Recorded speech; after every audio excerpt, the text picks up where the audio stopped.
Good afternoon, everyone. I'd like to ask you to please stand for the presentation of the colors by the Odessa Police Departments, our Pledge of Allegiance by Commissioner Justin West, and our invocation by Chaplain Melissa Biegert of the University of Texas at Austin.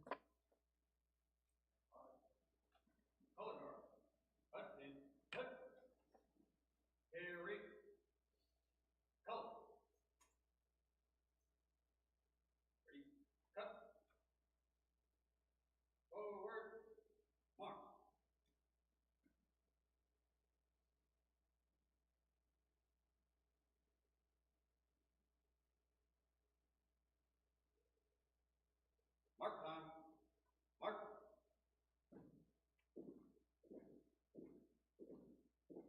Left turn. Mark. Present. Color. Please join me in the pledge to the flag. I pledge allegiance to the flag of the United States of America and to the republic for which it stands, one nation, under God, indivisible, with liberty and justice for all.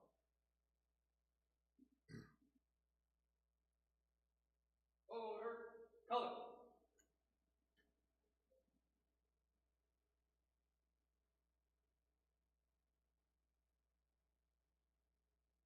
Prepare to pose.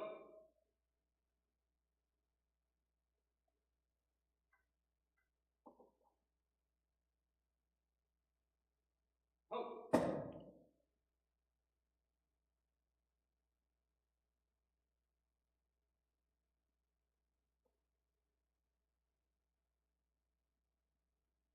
Color. Please join me in the pledge of the Texas flag. Honor the Texas flag. I pledge allegiance to thee, Texas, one state, under God, one and indivisible. Present. Arm. Order. Arm.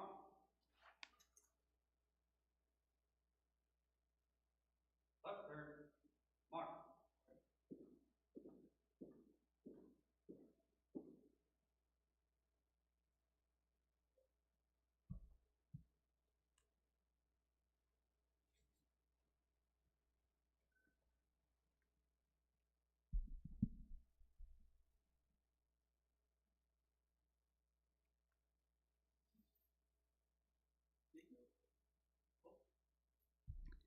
Let us pray. God of justice and nurture, we are grateful for the law enforcement officers who protect the citizens and counties and cities within the state of Texas. We ask that you pour out your blessings upon them and bless the work that they do. We ask that you protect these faithful servants, not only in the performance of their official duties, but also in all that they do. God, we ask that you bless this TCOLE gathering, help those who attend find friendship and new resources for doing their jobs. Strengthen ties between agencies so that trust and cooperation may abound. May this conference be all that it was meant to be for the sake of the public whom we serve. Amen. Amen. And you may be seated. Again, that was Chaplain Melissa Biegert from the University of Texas at Austin. And let me go ahead and recognize the Odessa Police Department color guard. We had Sergeant Vegeta Y, Officer Destiny Jones, Corporal Bailey Thurman, and Corporal Joe Galindo. Would you please join me in a round of applause for them? Yes, we appreciate all of you taking time out of your busy schedules to join us today. So we are going to move into agenda item number 2, which is roll call. Melissa? Good afternoon. Commissioner Kim Lamo. Here. Commissioner Jason Hester. Here. Commissioner Justin West. Here. Commissioner Patricia Burris. Here. Commissioner Jana Atkins. Here. Commissioner Michael Griffiths. Here. Commissioner Justin Berry. Here. Commissioner Connor Harvey. Here. We have a quorum. Thank you. Excellent. Well, welcome to everyone. Wanted to thank you for joining us, those of you that are here in person, but also thanks to those of you that are joining us online today. Wanted to thank all of you for the recent feedback that we've received, both on the advisory committee's work and the new rules. So we appreciate your participation and appreciate you taking the time to share your voice with us. It's so important to get input from constituents from across the state and the different disciplines. I also want to give thanks to the UT Austin Police Chief Eve Stevens for hosting us today, and they will also be hosting us tomorrow at the awards ceremony. And just to give you a heads up, Gretchen, I know you will be speaking with us very shortly about that. I want to thank my fellow commissioners for your service and for being here today and for almost making it safely here. And also thanks to the staff. We recognize that when we do have the meetings, it's extra time and extra work on y'all to coordinate and administer these meetings. So thanks to the work that you've done. Like I said, many of us will remain in Austin tomorrow for the awards ceremony, the annual ceremony. And we have the opportunity to honor and recognize many Texas heroes and professionals for their courage and their dedication and work and the sacrifices and contributions that they and their families have made. I hope that all of you can join us for that. And again, Gretchen will be speaking a little bit more about that shortly. So from there, we're going to move on to the next agenda item, which is the approval of the minutes from the April 29th meeting. Any discussion? Do we have a motion? I make a motion to approve the minutes. Second. Okay, we have a motion and we have a second. All those in favor say aye. Aye. Any opposed, same sign. Motion passes. We'll now move to agenda item number 5, and we'll move to our executive director, Greg Stevens. Good morning, Madam Presiding Officer, Commissioners. I've got the best part of my report is to introduce new employees. We've been hiring at a steady rate, as I've talked about at both of the other meetings that I've been at. I'm on my third now, still learning and having fun. Still, everything is going really well. We actually have 7 new people, plus we have an intern working with us, all of them in legal and in IT. So I'm going to give you just a quick bio or brief of those folks that are with us. Kaya Kumar joined our IT team as a software developer on May 20th. Kaya has a bachelor's degree in computer science from Mar Thesalios College of Engineering and Technology. That's a college in India. She joins us from her most recent job as a software development and engineer specialist at Charles Schwab. Additionally, she has experience as an associate software developer at H&R Block. And Dan Walker, first, I'm sorry, is Kaya here with us? Did she make the meeting? Okay. Dan Walker joined our legal team as general counsel on May 28th, he has his law degree from the University of Texas Law School and his bachelor's degree in business administration from the University of Texas at Austin. He joined us, his most recent job was a deputy fraud counsel, at the Texas Department of Insurance. He's also held roles as an assistant attorney general at the Office of the Attorney General and an assistant district attorney in Bexar County. And for those of you not from Texas, that's Bexar County. Is Dan? I saw. Oh, you're up here with us. You're right there by. Okay, good. So Dan is a good contributor to us there. Claudia Guevara, who just joined a few days ago, is behind me right here, joined as one of our legal assistants on June 10th. She has her bachelor's degree in psychology from the University of Texas at Austin. She came to us, her most recent role was a legal assistant at Blackburn Betts PLLC. She's also worked in the Travis County Attorney's Office. There. And Jason Perez joined our IT team as an IT specialist on June 10th, the same day as college started. Jason graduated from St. Philip's College as an aviation mechanic. He joins us from his most recent position as a help desk technician at D&T Construction. Additionally, he has experience as a senior technician with the city of Austin. Jason, there we go. Right there. This microphone is probably working and due in no small part to Jessica and her team along with Jason. Ashley Thomas joined our IT team as an information technology support specialist on June 17th, just a couple of days ago. Ashley has a bachelor's degree in English literature and a master's degree in education from Schreiner University. Her most recent job and experience is in instructional technology. She's an instructional technology specialist with Round Rock ISD. And is Ashley back as well? All in back. And another IT person that has joined our team, Darnesia Buford-Crichton, as a software developer. She started on June 17th also. She has her bachelor's in computer science from Union College. I had to look where that was at. It's one of the oldest private universities in New York.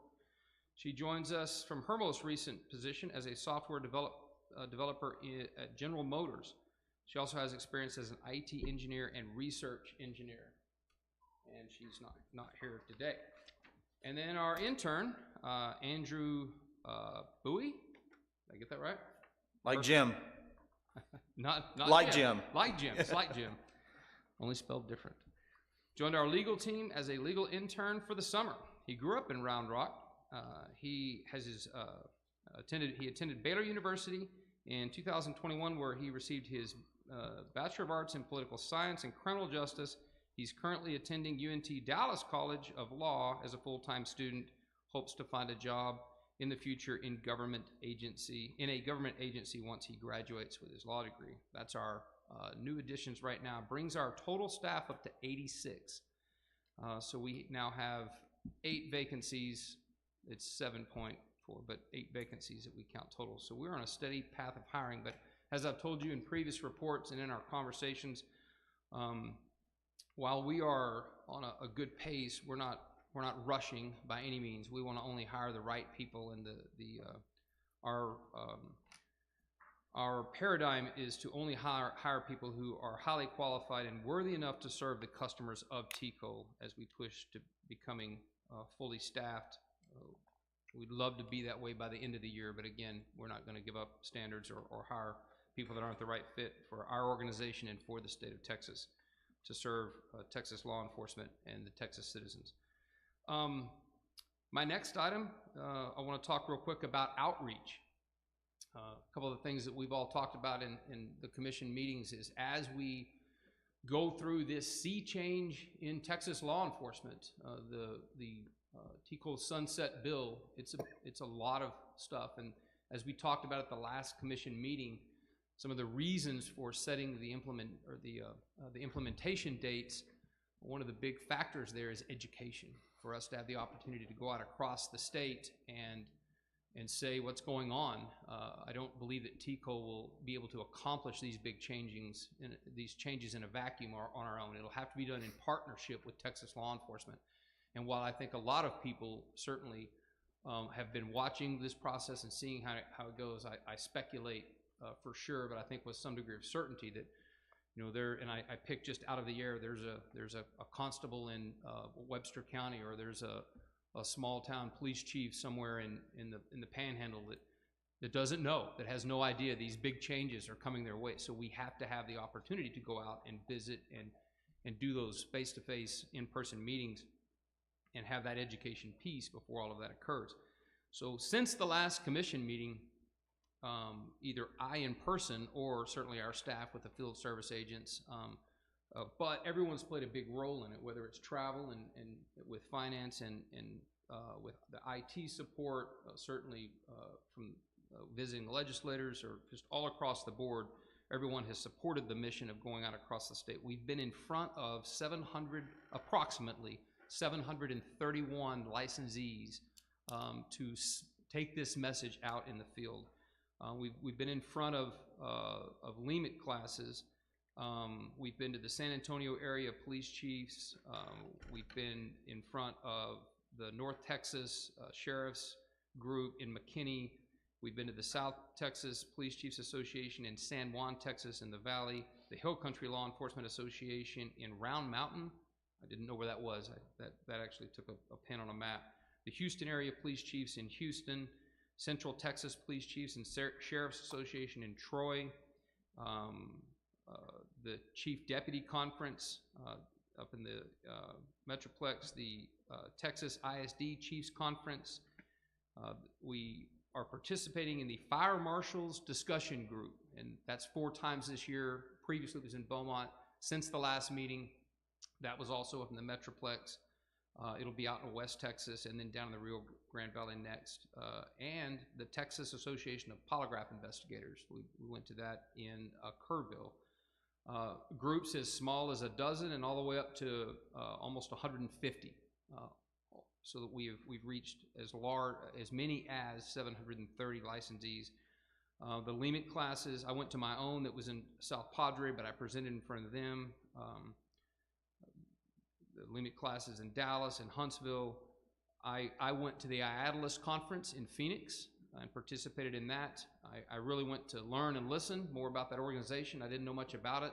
And in those discussions, I think that they were ready to have Texas involvement, and so they asked if I would be the Midwest region representative for IADLS, and I agreed to that. And further discussions, they asked if Texas would host the 2027 IADLS conference, and I jumped right on that and agreed. And then they told me that's the 50th anniversary for and if you don't know, that is the International Association of Directors of Law Enforcement Standards and Training. It's a mouthful, but so we're on schedule to host the 50th anniversary of the IADLS conference in 2027, and we're going to start working on where that's going to be, somewhere here. And then finally, meetings and events that we've gone to. I went and met in El Paso with several police chiefs. We met representatives in the El Paso area. Representative Mary Gonzalez, Representative Joe Moody, had great conversations there. We attended and testified at the Capitol in front of the Senate Committee on Border Security. And then most recently, last week, we went to Dallas and participated in a press conference with the Texas Blue Chip Expansion Media event that they held for that program. We'll be partners in that. And that essentially wraps up my report. The last little tidbit there, we'll talk some more. I know we have a rule about alert training, but the vast majority of the sworn officers with TCOLE, we have a couple of more still to go, but they attended alert level 1 training for those sworn officers with TCOLE that didn't already have it. Most of them attended alert level 1 training in San Marcos in one group class, and I went down and visited with them as well. I just want to take a moment to say that the partnership with Alert and with DPS, rolling out those classes to meet the demand for that, it's a great partnership and it's working really well. That concludes my report. I'm happy to answer any questions I can. Greg, will you talk briefly about the August meeting and what that's going to look like, please? Absolutely, yes, ma'am. So one of the things that the presiding officer and I had conversations about early on when I stepped on board was to look at a strategic planning event, have a workshop on strategic planning for the direction of TCOLE. And obviously that involves y'all's vision and y'all's goals and objectives for the agency as well as staffs, and what we want to get accomplished over the next year, the next 2 years, 5 years, and further down the road. So I have engaged with Strategic Government Resources, or SGR. We're very well known in Texas, but really across the country as well. And so working with Brian Roth, we are working on a contract with them to come out and provide that. It's very cost effective, I think, for what it is. And so while we're in El Paso, during the workshop day, the first day, they'll hold what they refer to as a half day. It's not a full 4 hours, but a half day workshop that will provide strategic vision for the organization. Between now and then, their company will reach out to the commissioners and will get y'all's input. They'll also probably do some in-person stuff with staff so that we can come up with some strategic vision, plans, objectives to make sure that we are able to capture what you all see for us going forward, to make sure we're meeting your expectations and meeting your desires for us as an organization. Thank you. For my fellow commissioners, for those of you that have been on the commission more than a couple of years, as well as the staff who've been here about that long, we did have some strategic planning sessions.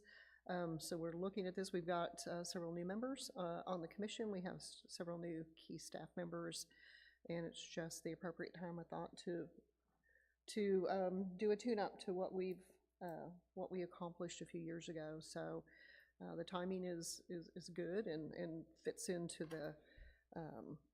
the overall planning process that we need to do as a state agency also. So anyway, any questions for our executive director?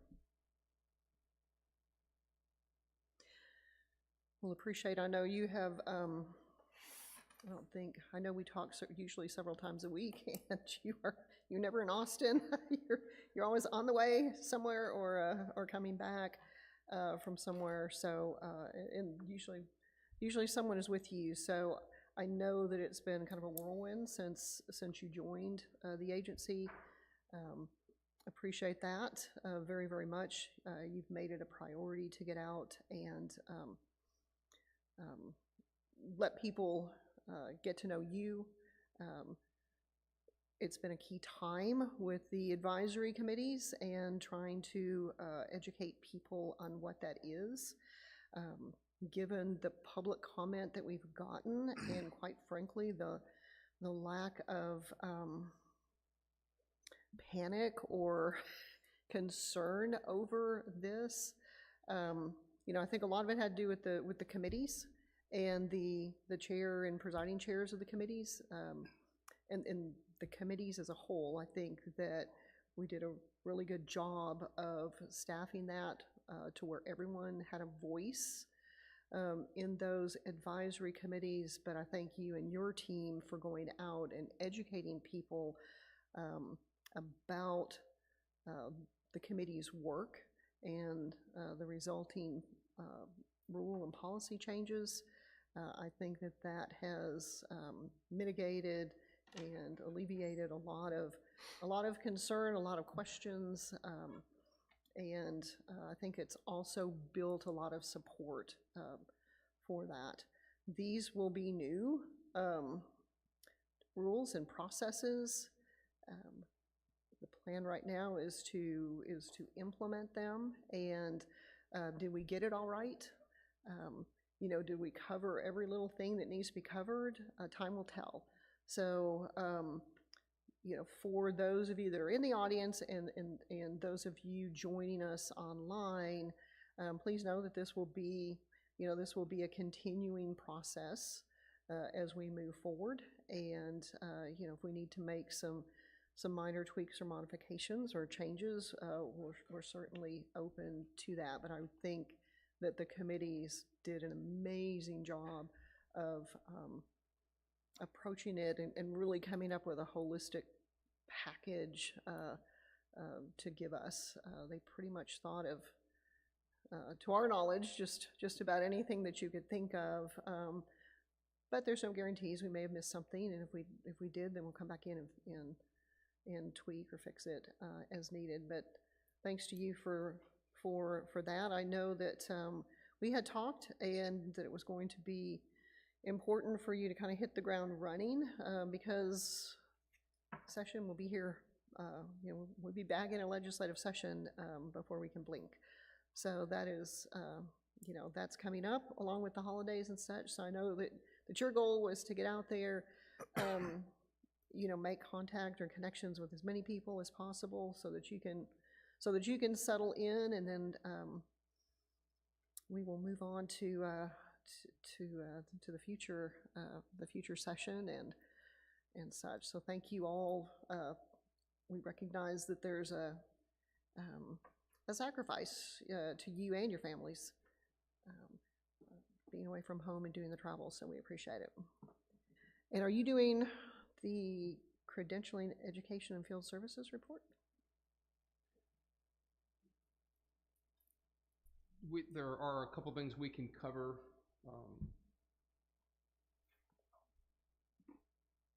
Who's winging that? Let's see. Yeah.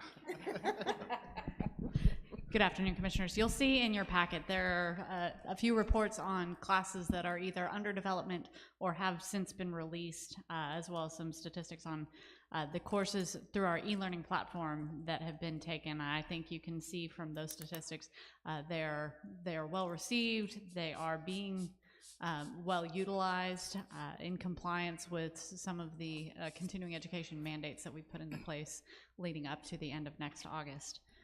Happy to answer any questions that you have. Of course, Director Grissom was unable to be here. He had a family commitment. But I think you can see the gist of what's in your packet there. Madam Chair.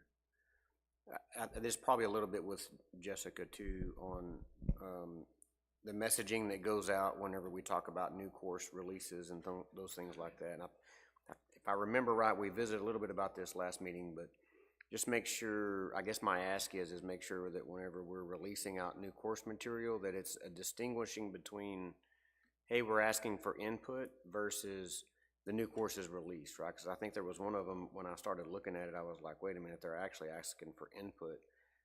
And how it was originally worded, you didn't know that that's how that was, or maybe it was vice versa, but if y'all could just watch that whenever you're doing. I do like the fact that there's regular communication that comes out, right? I think that's good, and the transparency in what's going on, so that folks get it. So hopefully, you know, everyone's keeping their emails up to date. I have both emails on my TCOLE's account, my agency one and my personal one, and so I'm getting it twice, which is fine with me. But you know, when I ever decide to leave the agency, I can at least access my account when I'm no longer working for DPS. But thank you. I don't have anything else, Madam Chair.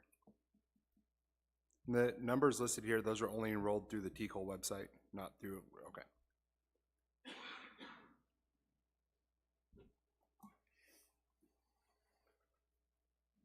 Okay, well, we'll move on to the information technology and special services with our CIO, Jessica Caprero.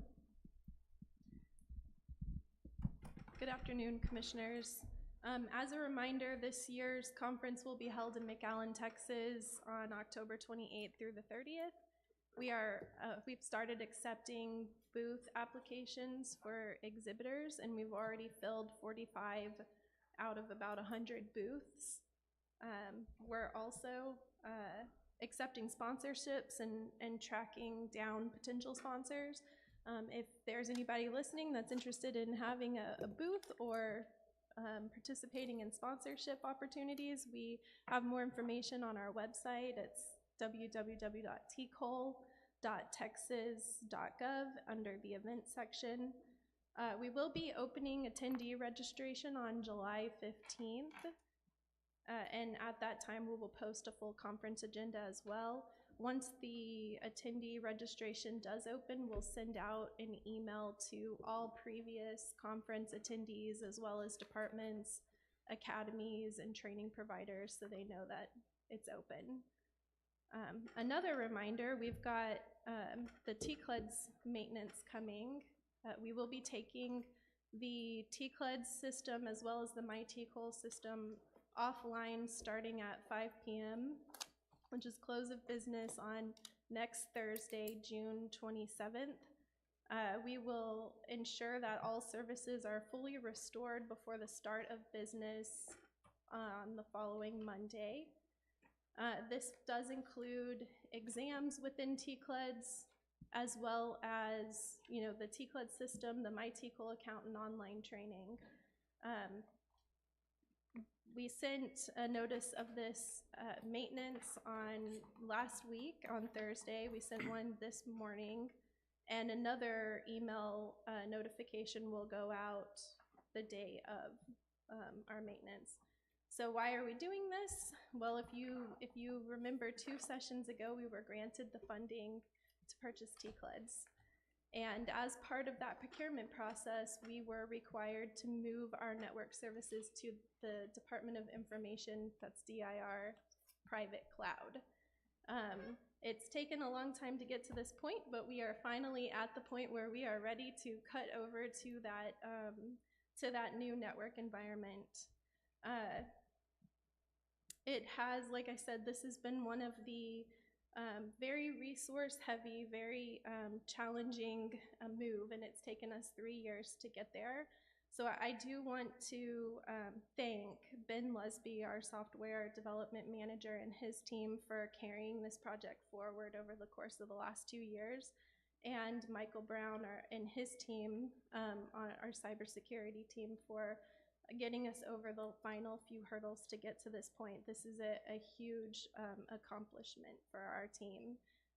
And while it is one of the more invisible services that we provide, what it does is it allows our services to be more stable, perform more effectively, and it adds security to our services. So some other more visible benefits will come from this too, because this is an infrastructure change that will allow all of our other projects to start moving, like our IAM, which is also known as the Unified Login, which allows people to use the same password for both My TCOLE and TCLEDS. It also allows TCLEDS users to reset their own password through the system. Right now, you've got to call us to reset it if you forget. Another benefit to this move is it opens up our testing environment externally. So we will be able to start reaching out to stakeholders to test some of our services in applications before launching them, so we can get feedback and ensure that we are building systems that are user-centric and perform what needs to happen efficiently. But most importantly, this is a required step for launching our public license lookup, which leads me to the next topic. Our public license lookup is at this time on track for a September 1 launch. We do have 2 critical milestones in that project that, if they don't go exactly as we need them to go, it leaves very little room for error and can knock our timeline off track, but we will do everything we can to redirect should that happen.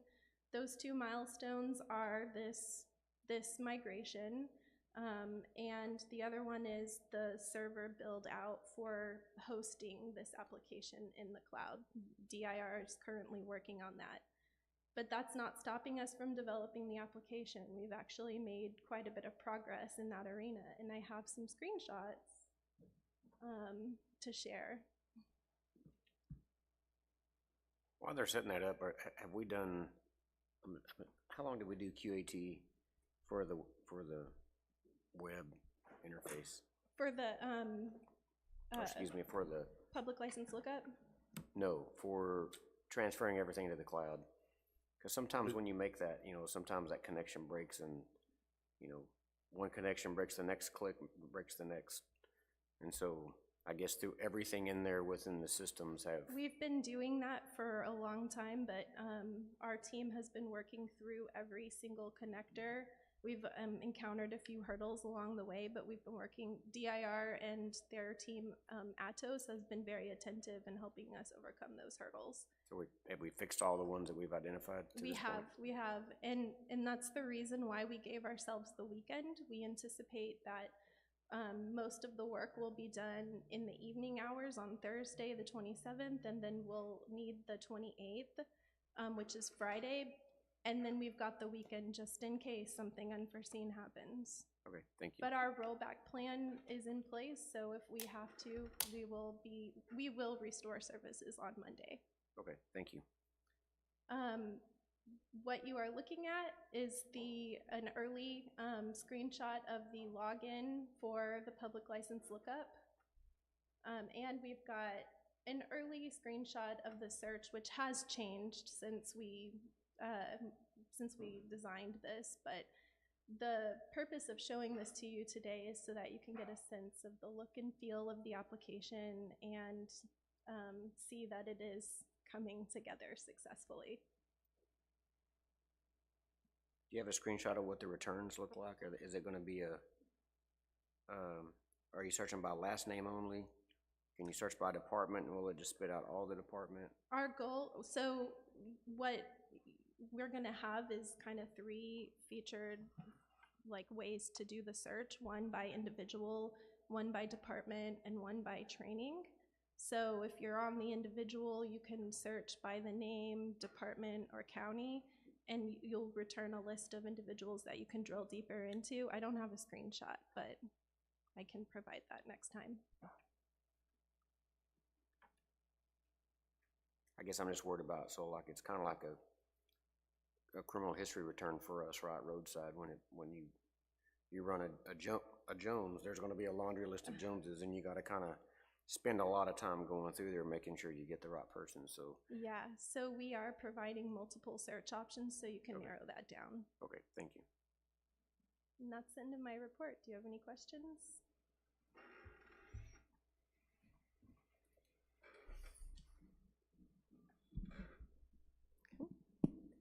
We'll move on to our enforcement report with TJ Vineyard, please. Good afternoon, Commissioners. We still have a primary focus on training compliance and background investigations. This report is similar to the last one I gave you with a few revisions. We're still working on the what I call the straggler courses, the human trafficking, canine encounters, interacting with deaf and hard of hearing, that group. We have sent out notifications. You saw in the credentialing report that I think 600 people have already taken that civilian interaction training through my TCOLE, so there's definitely progress there. We have determined that there are still people receiving licenses that don't have those classes. So unfortunately, although we've stopped the process of being able to get an out-of-state license without taking those classes before the test, we have people who are in the process and could be for up to a year. So they get 6 months to complete the training and then another 6 months to take the exam. So it will probably take us at least another 8 to 9 months to cycle through all these. So I'd hope to have the groups finished by the end of the summer. That's not going to be possible, but my team has built kind of a rolling report so that we can capture the new ones, notify them, and complete the group. So we're still committed to getting all of those classes completed and recorded on everyone who's licensed. We're doing a similar effort with the school-based law enforcement certificate, and that's part of the way they're developing that. We had as many as 2,000 ISD officers who didn't have a certificate. By changing the way that those certificates were awarded, we cut that number in half. We've sent notifications. I know that since we sent notifications, at least 100 of those officers have come into compliance. But more importantly, my team is updating the report and notifying all new incoming ISD officers within 30 days of their obligation to get that certificate. So the hope is that they'll be notified in the first month of their appointment, 30 days later, and then a third notification. And in the process of notifying all these, I've had good feedback from some of the training coordinators at the school district police departments so that they can get on the same page of us. They know that we'll notify their officers and they can make sure that they get the training and the certificate within the 6-month window outlined by statute. We're still working on RATBAC. We're almost at 125,000 subscriptions now, which is a huge step forward from where we were. In the reports we ran yesterday, there are less than 13,000 active licensees that we're not subscribed to. I expect of those 13,000, probably 10,000 or so are not in the system. So they've been appointed since, the 80s or 90s and have just never been fingerprinted by virtue of the length of their time. But most of those that are printed, we're subscribed to. We've gotten a lot of hits back. My team's gone through them. We found some appointment of prohibited persons that we've been dealing with. But more importantly, we're identifying patterns where agencies might be fingerprinting someone post-appointment instead of pre-appointment. And we're able to address those agencies to kind of turn off the spigot of where we had some problems coming in, where people were being appointed. They would discover the problem a week or two later and then terminate them. now we can get them to ensure they never appoint that person. That first graph I gave you has the number of arrests per month. It's concerning that that number continues to go up, but if you look at the second graph, I told you that we had started sending reprimands to those people. We started with arrests on January 1st of this year. So if they didn't report their arrest within 30 days, we're now sending them a reprimand. We're also sending a notification to both the appointing agency and the arresting agency if they failed to report it to us. You can see that the numbers reported by licensees are already starting to creep up, and we expect that to continue.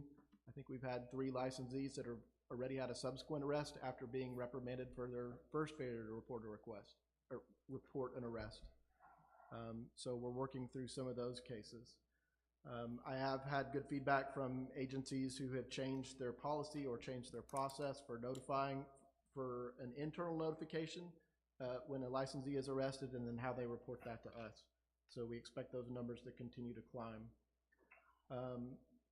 The bottom graph on the priority arrest types, Commissioner Hester, you asked about that at the last meeting. You were concerned. We only had 3 months of data, and I told you we needed to wait till we had a bigger data set. I think we still do, but this is headed the wrong direction. The orange line and the green line, those are the serious offenses for which we could do a summary suspension, and those numbers continue to climb, and the total number of arrests is climbing. So the numbers are increasing even more than that graph shows, right? I included that spreadsheet on the next couple pages that lists some of those offenses so you could see what those are for, and then you could kind of see what we're trying to do. So there's a column that indicates we make contact with the agency, ensure that person is not working under the authority of their license. We document that, and then we generally have them send us something in writing to make sure that that's documented there as well. In most cases, they have separated from the agency, so we document that. In the rare instances where they're not separated and the agency is not going to place them in that administrative capacity, then we pursue a summary suspension. So right now, we have not had to do that on any of the ones that are on this, but we have a couple of layers of checks in place to make sure that we act on those particular types of arrests. I do have a question on that. Should we, as a matter of practice, regardless of what they do, just go ahead and send the notice of, I know it's extra work, but should we just get in a habit? I guess when you look at what other regulatory agencies do on those, it's just, there's a form letter that goes out that says X, and it's just sent automatically, even though I know it's extra work. I like the other part that you showed us, because while the graph is trending the wrong way, most agency administrators are doing exactly what they're supposed to do when you actually look at it. So, but from a licensing regulatory side, should we just be, as a matter of procedure, maybe a conversation for you guys to think about, kick around what that is going to look like? Because the workload may be too much, or it may not be needed, right? Especially if they're F5, it's not really as big an issue. But anyway.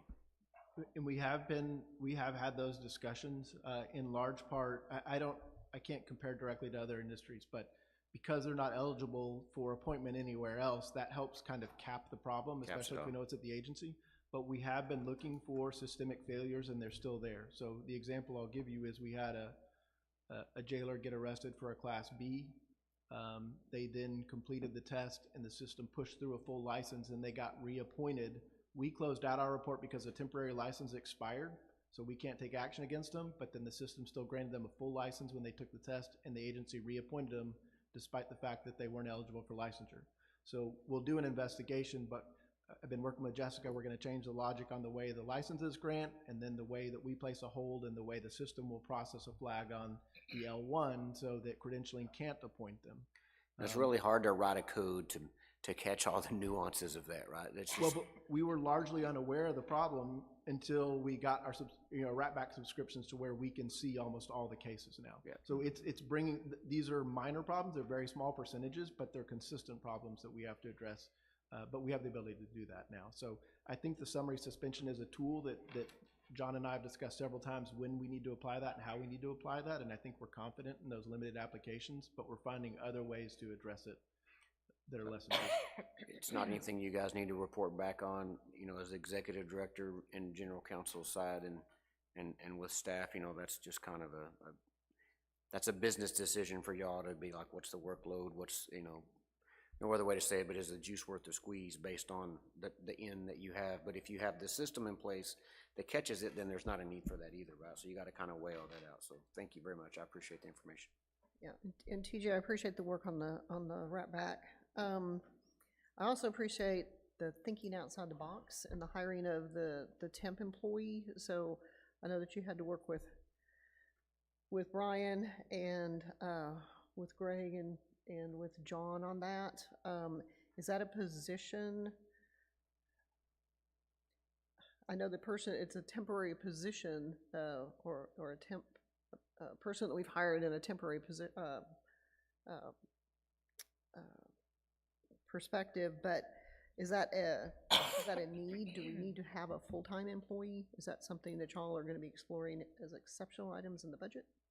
So not with those direct responsibilities. That was in a support position to get our subscriptions up. Okay. But I do anticipate asking for 2 compliance analysts, Okay. which will do a more complex level of study and review.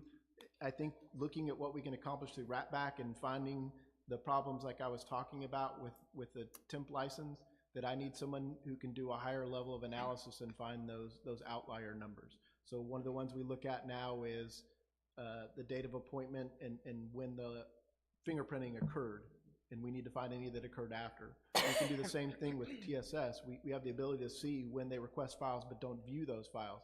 In some cases, that may not be a problem because they may not have appointed them, but I need someone who can chase the numbers across multiple systems and find all the people who are appointed where we didn't view the files, and then make sure that the chief administrator is aware so that he or she has the opportunity to address the problem within their own agency before I send an investigator to talk to them.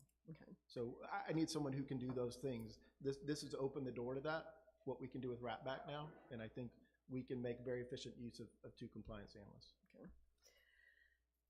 And then Greg, we're able to do things today that we could not do 4 or 5 years ago. A, we didn't have the technology.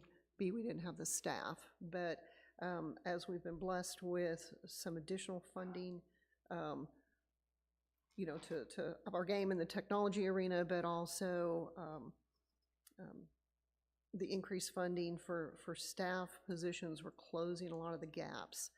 But I would like us to continue to aggressively target, to address some of these issues more holistically, but really target the background investigators, because they are the stopgap. What are we doing to improve their training? But I think there's still, as an agency head, it's like you mentioned in your opening comments, we just have a lot of folks that they're not meaning to be non-compliant, they just don't know. So we've got to find, I think, more new and innovative ways to reach not only the new agency head appointees, but also the incumbent ones, because I think we still have some gaps in that arena that's creating some of these. And they will comply, they just don't know what to comply to. So Agreed. And you want to talk about the background investigator? That is something that we've discussed that was a focus for us. So we have contracted with TEACS to develop a 24-hour background investigation course. My investigators have been working on that. We anticipate using that in 2 ways, right? One is to make it available to people who are appointed and told to do backgrounds and never done it before, right? That this is a good starting point.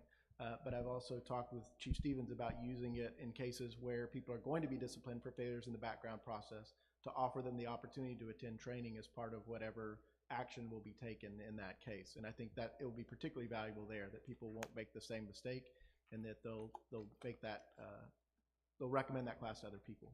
So we're going to do a short, probably 1 or 2 hour at the conference on background investigations, my team will, but we hope to have the class done before the end of the year and be able to teach it both in Austin, but also train the FSAs to put that class on in regions. And I think what will Because a couple things that we see, that I've seen just in my short time here is we'll see where there was a little bit of, an issue where the background investigator, one of two things, he or she, as well as the chief administrator, they weren't clear that this person was not eligible. And you can argue that, well, they should have been, and they should have called TCOLE, they should have called the FSA, but at the same time, neither here nor there. We're trying not to be overly punitive. We want to work together with them, and so when you see enough of those things come up, you have to get beyond saying, well, they should have known. All right, well, they didn't, so how do we fix that point, that problem? You can't solve that with discipline alone. Word's not going to get around. We want to solve that with education, so now then they are aware that it's something they should have. They are aware, and they do know because we've taught them that. So that's something that has pushed that through. And I think that once that gets out, and we work with TPCA, we work with sheriff's associations, work with the JPCA and everything. I think, I'm totally speculating here, but I think you'll see that there may be a demand where that becomes to a degree a requirement or whatever. Yes. And here's why I say that, because we've seen other instances where, especially in larger agencies, the chief administrator has got a stack of people to hire, and they're having to depend and rely upon the background investigations that are done. They simply can't review all of those, and so. Now the chief administrator is facing a level of discipline because they simply trusted the process in their own organizations, but they have ill-informed or uneducated people doing background investigations, even if they went to a background investigation school that didn't teach to what the rules are. And so once we create this school and we have that out there, I think you will see, whether it becomes a requirement from us, but you'll see a lot of agencies that go, no, you're not doing a background that I'm going to sign off on until you've had this training. And I think that will be a change down the road that little by little we're implementing right now. That, again, as I said in my opening remarks here, that we end up doing in a partnership with the chief administrators and with the licensed community that do the backgrounds. Can't fix it through punitive measures alone. It's got to be an educational side to it as well. Yeah, well, I think that there's very few people that are willingly being non-compliant. Exactly. They want to do it right. 100%. They just don't know any better or don't know what they don't know. So appreciate the work on that. Thank you. Any other questions for TJ? Okay, we'll go to our government relations report to Director Grigsby. My report will be brief today. You've heard a lot of the updates of goings on within the government relations realm and some communications efforts that we've had. We are continuing to meet with legislators and their staff and stakeholder groups, staff from the governor, lieutenant governor, Senate finance is coming up, as well as legislative members and staff to discuss potential legislative changes, budgetary needs, updates on TCOLE developments that have been happening since the last session, and of course at the core to introduce them to Director Stevens in his new capacity. I think it's safe to say the communications efforts are paying off, both within the legislature and with all the stakeholder groups that Chief Stevens has discussed that he's been meeting with, and several have expressed that they really appreciate us meeting them where they are. So of course, as he mentioned, that includes as far as El Paso. So we were able to meet with a couple members of the El Paso delegation while we were out there, as well as the chief of police, and do a site visit for the venue for the August meeting. So I think we've been making a really good use of state time and resources as we've been traveling around the state. Obviously, there's a lot of programs that we're invested in, including the Law Enforcement Peer Network and the latest, just this past Monday in Dallas, the Blue Chip program that was laid out, trying to help where we can on officer mental health and wellness. And so, staying mission focused and equipping our licensees the best that they can to be the best servants of their communities. As he also mentioned, we were invited to testify at the Senate Committee on Border Security on June 11th, and they've got another hearing in September. So those interim hearings are happening, and we are looking to be heavily involved and have the legislature be familiar with TCOLE and our role. Even though our role in border security as a whole is pretty small, those partnerships that we're forming that will help move the state forward on that are important. As Chief Lemo mentioned, tomorrow is the Law Enforcement Achievement Awards ceremony. Of course, we'll be presenting awards in the categories of public service, professional achievement, and valor. There will be 6 recipients for public service, 4 recipients for professional achievement, and 14 recipients for valor. So looking forward to that. It will take place tomorrow morning at 10 a.m. in the LBJ auditorium on the UT campus. We'll have that information available. We have sent out a couple of Gov delivery emails, and so we'll have that information up on our website as well, just to make sure that anybody who's looking for the location can find that easily. I did want to give thanks to our judging panel, because these don't happen just at the TCOLE level. We have a panel of selected judges that review the nominations and score them and help make our final decisions. This year that was Constable Emmanuel Zamora of Uvalde County Precinct 6, Sheriff Terry Garrett of Rockwall County, Chief Glenn Cohen of the Lakeway Police Department, Senior Officer Tim Whitaker, and Luis Soberone was our public member. So we tried to be similarly intentional on the composition of that judging panel to how we handle the advisory committees, which were also modeled on how the commission itself is represented. So thanks again to them and the time that they put into looking into those. That really concludes my remarks here today, unless you have any questions. Gretchen, you mentioned something yesterday, I believe, when we spoke about the diversity of the applications this year, and I think that that's important to note, because I know that you've put a lot of time and effort into getting information out about the awards. We appreciate our partners with, you know, the major labor organizations, CLEAT and TMPA, also with the constables, sheriffs, and police chiefs organizations to get the word out.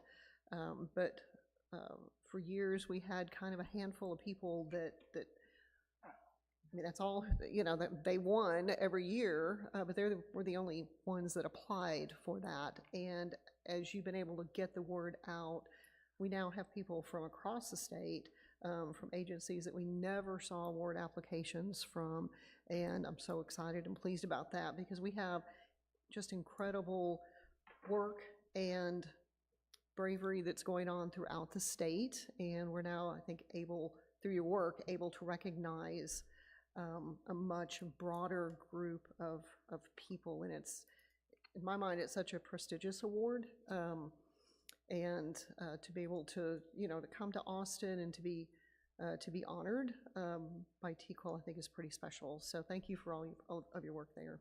Thank you for that. And just to reiterate that again, we do accept nominations at any time of the year. So for anybody who is here or listening now or in the future, please, we know that there are so many instances that would be really worthy of these prestigious awards, and we would love to get those nominations in and honor them. We can't do that on our own. We know that there are plenty out there that we just have not heard about, and so we would love to get help from anybody who has a worthy nomination to please go ahead and send that in. As you mentioned, there is a larger diversity, I think, of agency size, type, and location this year, which is exciting. And so we'd love to see that continue and grow. Yeah, and another shameless plug is, I think a pet peeve for me being in the profession is the thought process that, oh, that's the supervisor's job or that's management's job to put people in. Anyone can put folks in. It has to go up and be approved, you know, within the organization, but anyone can make a nomination. And so please, you know, oftentimes, you know, we have a lot of folks, I think, in this profession that are very humble, and I think a lot of times, I know I get surprised on a regular basis of of what some folks are doing because they don't brag about it. They're not telling the world about it. And sometimes when you hear some of the stories, it's like, wow, that's something very worthy of being recognized. So please, I would challenge not just the agency administrators, but licensees or the community. There is a path for nominating someone, but it doesn't have to just be management or an agency head. There's a lot of different ways to bring someone forward. So I would encourage everyone to do that. Any other comments or questions? One final recognition, if I may. Scott McNaughton from the Office of the Governor, I believe. There he is. I just wanted to thank him for joining us today. He is newly assigned to our agency, but is a licensee himself, so we are very glad to have him and look forward to working with him. Welcome, sir. Last but not least, and Brian, in your report, would you talk a little bit too about the work that the subcommittee is doing? I'll let you and Commissioner Hester. Or is that the next agenda item? Well, no, just on the. Oh, it is. Sorry. Let me back up. If you'll do your report, I forgot that we'd made that an agenda item. So. Good afternoon, Commissioners. In your package, you'll find the usual financial report covering expenditures and revenue. As we have moved into the fourth quarter of the fiscal year, I'm pleased to report that our financial position remains strong with some excess due to vacancies. I'd like to quickly highlight some key initiatives we've undertaken recently. Since our last meeting, we've completed a strategic plan document, a customer service survey, performed property surplus duties, renewed some insurance, and provided other essential financial services. In addition, TCOLE has also provided resources for multiple school marshal trainings and peer network activities. Looking ahead, our focus is turned to the anticipated legislative needs of the next biennium. We're preparing the legislative appropriation request with exceptional item subcommittee meetings underway and producing results. With that, I'd be happy to answer any questions you might have.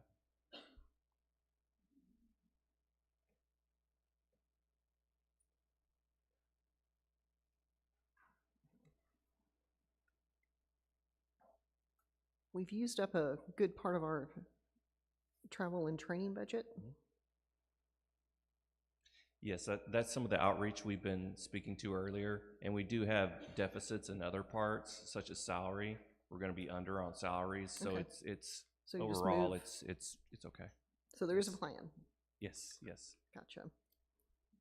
That and OOE. I'm sorry, other operating expenses. The state is a master at acronyms. Okay. That concludes reports from staff. Any questions for Brian?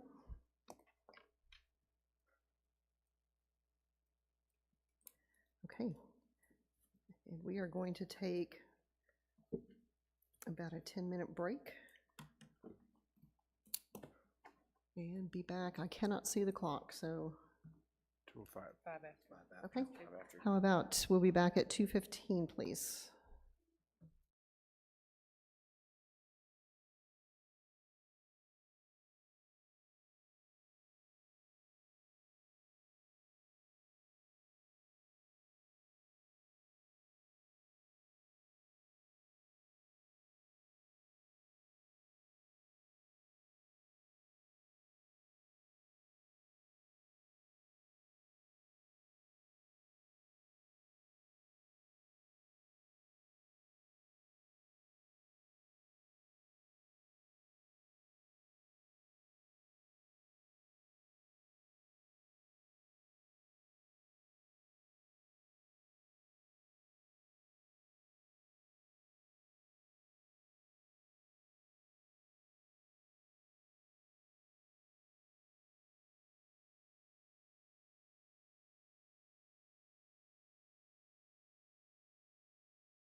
Okay, we are back in session. A few minutes late. We're going to go to agenda item number 6, which is discuss and take action on fiscal years 26 and 27. Oh my goodness. Sounds like a long ways away. Legislative appropriations request, including exceptional items. And Gretchen will ask you to kick it off. But going back to my previous comments, I want to talk a little bit about the great work that that the budget subcommittee is doing. I know, Jason, you and Brian and Mike and Connor have been working on that. Obviously, a great amount of work has already gone into it. I know you still have a lot left to do, so. Thank you again, Chief Lamo. So we are not quite to the point of taking action on this item yet, but we did want to kind of fill you in. We have been meeting with the budget subcommittee and very much appreciate the work that they put into that so far. We have also been, of course, working internally in staff, at the staff level to refine our exceptional item requests, which for those not familiar with the state budget, those are the new asks that we will be requesting of the legislature for additional staff or resources. And so this is a fairly lengthy process. We typically start early in the year leading up to a legislative session. The LAR, the legislative appropriation request instructions, have not been distributed yet, so we don't have a specific deadline of when those will be due, but we expect to bring this back to you at the August meeting in El Paso for your approval. And I'd like to take a moment to thank the presiding officer for making this such a high priority. We really appreciate you thinking about this and helping out with some of the ideas and everything that really push this forward. Well, I think you need to thank, if you're going to thank anyone, it needs to be us collectively, because we are working really hard to provide an exemplary level of service to the citizens of Texas, as well as to our constituents. We've been, like I said before, we were blessed with some additional funding, which has allowed us to have some greater vision and to make this happen. But we've also been legislatively mandated to do a lot of extra work, and we want to do it and do it well. And that's going to take people, and it's going to take people that are paid appropriately to do that, so that we can attract qualified people, but also retain. I mean, retention is something that I think everyone is struggling with, both public sector and private sector. So, so that's a commitment by this group, and in this body, to make sure that this agency has the resources it needs to do the job and to do it well. Thank you. Madam Chair. And so, I want to thank Commissioner Griffiths and Commissioner Harvey for being on the subcommittee. Commissioner Griffiths had to endure my acronyms of budgeting and exceptional items on the last meeting, so my apologies to him. But they provide another valuable input. One of the big things that we have to keep in mind for the LAR process, and when we do exceptional items, is first and foremost making sure that those previous exceptional items are in the base budget when it gets released. That's key first off, to make sure that that happens. Staff has done a great job of identifying, of all the things out of the sunset bill and the other bills that we have some rules pending on, those things cost to implement and carry out and do those things. And so they have formulated some plans to be able to handle that in out years and in the future going on in the next biennium. And so they're going back and combining those into like asks, and making sure that the executive director, when he lays that out before with LBB, that it's completely with a straight face. This is truly what we need. And when asked, he'll be able to answer those questions. And so that's our goal, as the commissioners, to make sure we kind of provide that direction, but the lion's share of the work is being done by the staff. So I want to thank you guys for the work that I know you're doing behind the scenes now for that. But it's going to be a little bit of a process for that. But hopefully things stay in base. That's the first key for everything this year. From a revenue standpoint for the state is going to be a pretty okay. You never know how the projections are going to trend or what can happen between now and then when the comptroller does what he does with the certifying the budget before session starts. But we've done a lot of good as an agency, at least in my tenure here and in the last couple of years for the commission. So thank you to the staff for that. I don't know if Mike has anything. He's good. Thanks for driving the ship, Commissioner. I don't have anything else. Did you at least develop a list of the acronyms? No, there's a big book that we would have to do, and then I have to I'll say it, and then they'll look at me, and I'll be like, okay, yeah, I'll have to stop doing that. So, but we do plan on. I didn't want to bring everything that we had because we had renamed some stuff and kind of combined some stuff, so we didn't have a really good list to bring to all the commissioners today. And so I asked, when you push the deadline for making the agenda, hey, why is this on here? There's not really anything. I wanted to be able that if we were further along that we could have that conversation, but we should be able to have a more finalized exceptional item list at the next meeting for consideration by the full commission. Yeah, Greg, I think it'll be good timing to have a workshop at the August meeting, because that'll certainly probably needs to be on the agenda for August. We discussed that earlier this week, and it's on the agenda. It's being placed on the agenda. It's on the August agenda. The first day of El Paso will be busy. I like that, planning ahead. We'll move on to agenda item number 7, which is to discuss and take action on the fee schedule. Thank you, Madam Chair, Commissioners. For your consideration this afternoon, for your review, discussion, and approval is the proposed commission fee schedule update that you have in your packet. You'll see it stated updated 5/31/2024.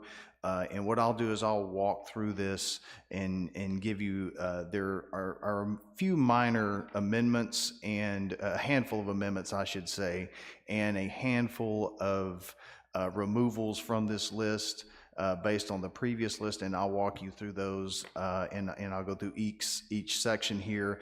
I think the first thing that I want to point out is as far as the fees themselves from this schedule to what it has been in the past, there is no change to the fees as you see them here. The fees have remained the same. They're static. Let's go through the applications and renewals. For instance, you'll see reactivation of a license, $250 all the way up to agency number issuance. That fee is $1,000. Again, those fees are unchanged through that section. We go to the licenses section. You'll see the same here. Remains licenses for peace officers, jailers, temporary jailers, telecommunicators, and temporary telecommunicators are still 0. School marshals remain at 50. The appointment section, this is where you're going to get your first change as far as categories. There was a removal of the appointment fee for peace officers for a medical facility. This category was removed after staff input. Director Roth informed me that the grand total of how many of these have been requested over the last few years, 0, correct? So we removed it from the schedule as it was termed obsolete and no longer needed to have the schedule. Going through the rest of the proficiency certificates and renewals, you'll see it's consistently and still the same, $35 from anything from the basic peace officer all the way through other approved certificates, proficiency eligibility research at $75 still.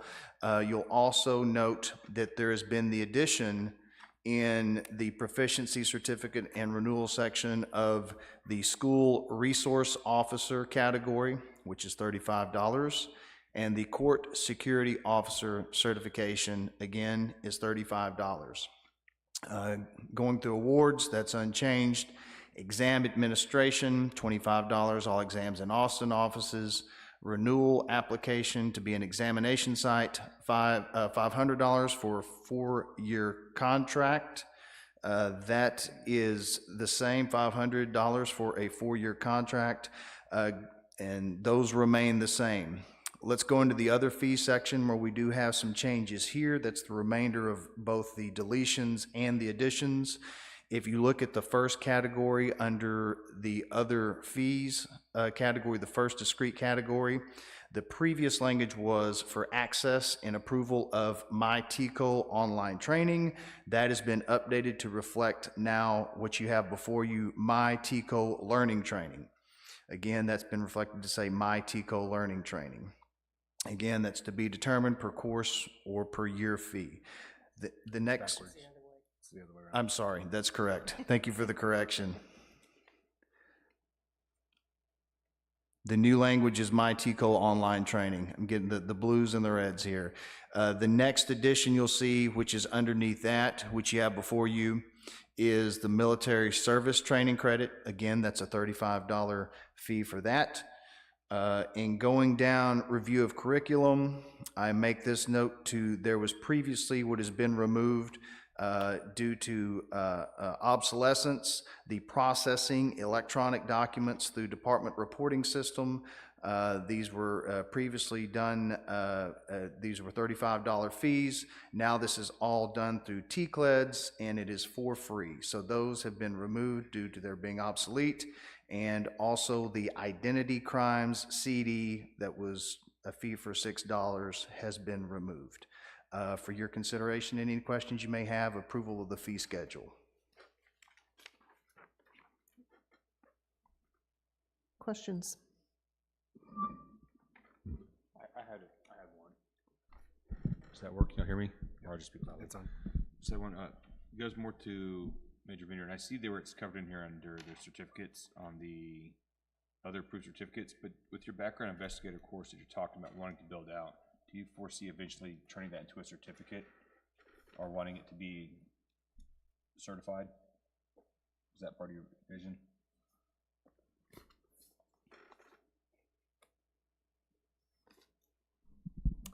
That's certainly something that we could discuss and consider. Sometimes the concern with certificates is then that people think they're required to or that they can't do without the certificate, and I don't want to create a position where somebody feels like they're liable if they don't have that certificate. Okay. As you're well aware, our biggest challenge is what fits a lot of people doesn't fit everybody. And we have 1-, 2-, and 3-man agencies. Sometimes somebody becomes chief because they're the only person left, and then they have to do a background to hire somebody else. Gotcha. And so I don't want them to be where they can't do that, or we've restricted their ability to do that. But we could certainly look at that. They will obviously have this on their PSR, which would make, you know, if they go to another agency, they would be able to see that they've been trained in that class. Okay, thank you.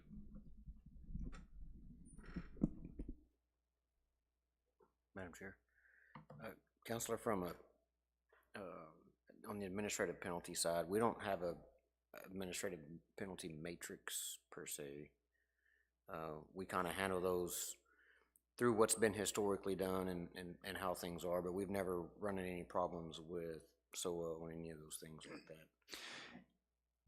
That's a great question, Commissioner Hester, and I'll preface the answer with we've only had a few instances where we've assessed administrative penalties. And I can't really recall one of those handful of times that we've assessed one that we've actually went to SOA. What you'll see in the rule book is an illustrative list of, it's a descending monetary amount for, I think at the top is $1,000 per day for appointment of an ineligible person, all the way down to minor administrative technical violations at the bottom at $250 or $300. I don't recall off the top of my head. That's maybe there's 8 or 10 of those discrete items in there. That's just kind of an illustrative list and showing in descending order from severity, most severe down to technical violations. We don't have a matrix or anything of that nature formulated for specific instances that would lead you to a specific result. Thank you very much. Mm-hmm. I don't have anything else. Okay. Do we have a motion? I make a motion that we adopt the agency fee schedule as proposed. Second. We have a motion and 2 seconds. All those in favor say aye. Aye. Any opposed, same sign. Motion passes. We're going to move to agenda item number 8. For 8 and 9, we are going to follow the same format that we did in the last 2 meetings, where we will ask for public comment after each of those agenda items, so that we're not trying to do this at the end and then go back. So it just makes it more manageable and just cleaner as we go through the process. So we're going to move to agenda item number 8, which is to discuss and take action to the final adoption of the amendment to existing TCOLE Rule 218.3, legislatively required continuing education for licensees related to the Advanced Law Enforcement Rapid Response Training or the ALERT training. Council. Thank you, Madam Chair. Commissioners, you have before you agenda item number 8, which is up for final adoption today, the amendment to existing TCOLE Rule 218.3. This proposed amendment is to incorporate the addition of Texas Occupations Code 1701.253Q and also 3525, made by Senate Bill 1852 in the 88th regular session. Now, we've got up before you, and we will put the additional markings on, thank you, Iris, staff's proposed amendments to what you have before you. What you have before you in your notebook doesn't have the strike through, as you'll see, and there's also an addition that we will get to in just a second as I read through it. I will read through it, and then we will, for your discussion and debate after that. The proposed amendment by staff for an effective date of September 1st of 2024 is, as you see before you, all peace officers shall complete Alert Level 1 training not later than August 31st, 2027. Staff recommends that that sentence remain the same as is. The recommendations come for this sentence. Training for all chief administrators, and to include before you the new phrase, who are licensed as peace officers, comma, and removing the next and their designated senior level peace officers provision shall include alert, command, and leadership training each training unit. So I'll read it as proposed. All peace officers shall complete Alert Level 1 training not later than August 31st, 2027. Proposed amendment and recommendation by staff, training for all chief administrators, comma, who are licensed as peace officers, comma, shall include alert, command, and leadership training each training unit.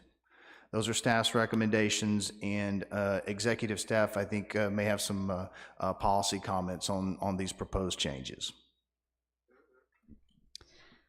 So I just wanted to inform you, as we started looking at this rule and discussing how we would actually go about implementing it, obviously the part about Alert Level 1 is crystal clear, no change to that, but when we started looking at the training for all chief administrators, and particularly the part where we talk about and their designated senior level peace officers, we came to the conclusion that if it's in rule, it would reasonably anticipated that this is something that we would be enforcing. And we started talking about how would we enforce it if this is not information that we collect, and how can we collect it if it's not defined. And so what's before you today has been discussed with all of the stakeholders that were involved with this rule to begin with, and they understand that we will be coming back to you with some more defined language for your further consideration at a later date. We didn't want to hold up this part that's being up for adoption today, but we will come back to you with some more further defined language on the designated senior level peace officer portion at another time, so that we can reasonably collect the information from agencies on who those people are and therefore enforce it. And some feedback as I've traveled across the state and communicated the proposed rule to chiefs, sheriffs, constables, training coordinators across the state. Again, everyone understands it's very clear that every peace officer must have level 1 training by August 31st, 2027. It's also unambiguous what a chief administrator is. When you add the part, it's the licensed peace officer chief administrators. There are some civilian chief administrators. Those would not be included, so that's clear. Where consternation begins to crop up is when you begin discussing a designated senior level peace officer. Our licensed community says, well, who is that exactly? Who designates them, and who is that? And that's different when you talk about DPS. Well, is that all the DPS lieutenants or just the highway patrol lieutenants? Is it a sergeant way out in the far reaches of West Texas, or does it include the ones who are deeper in?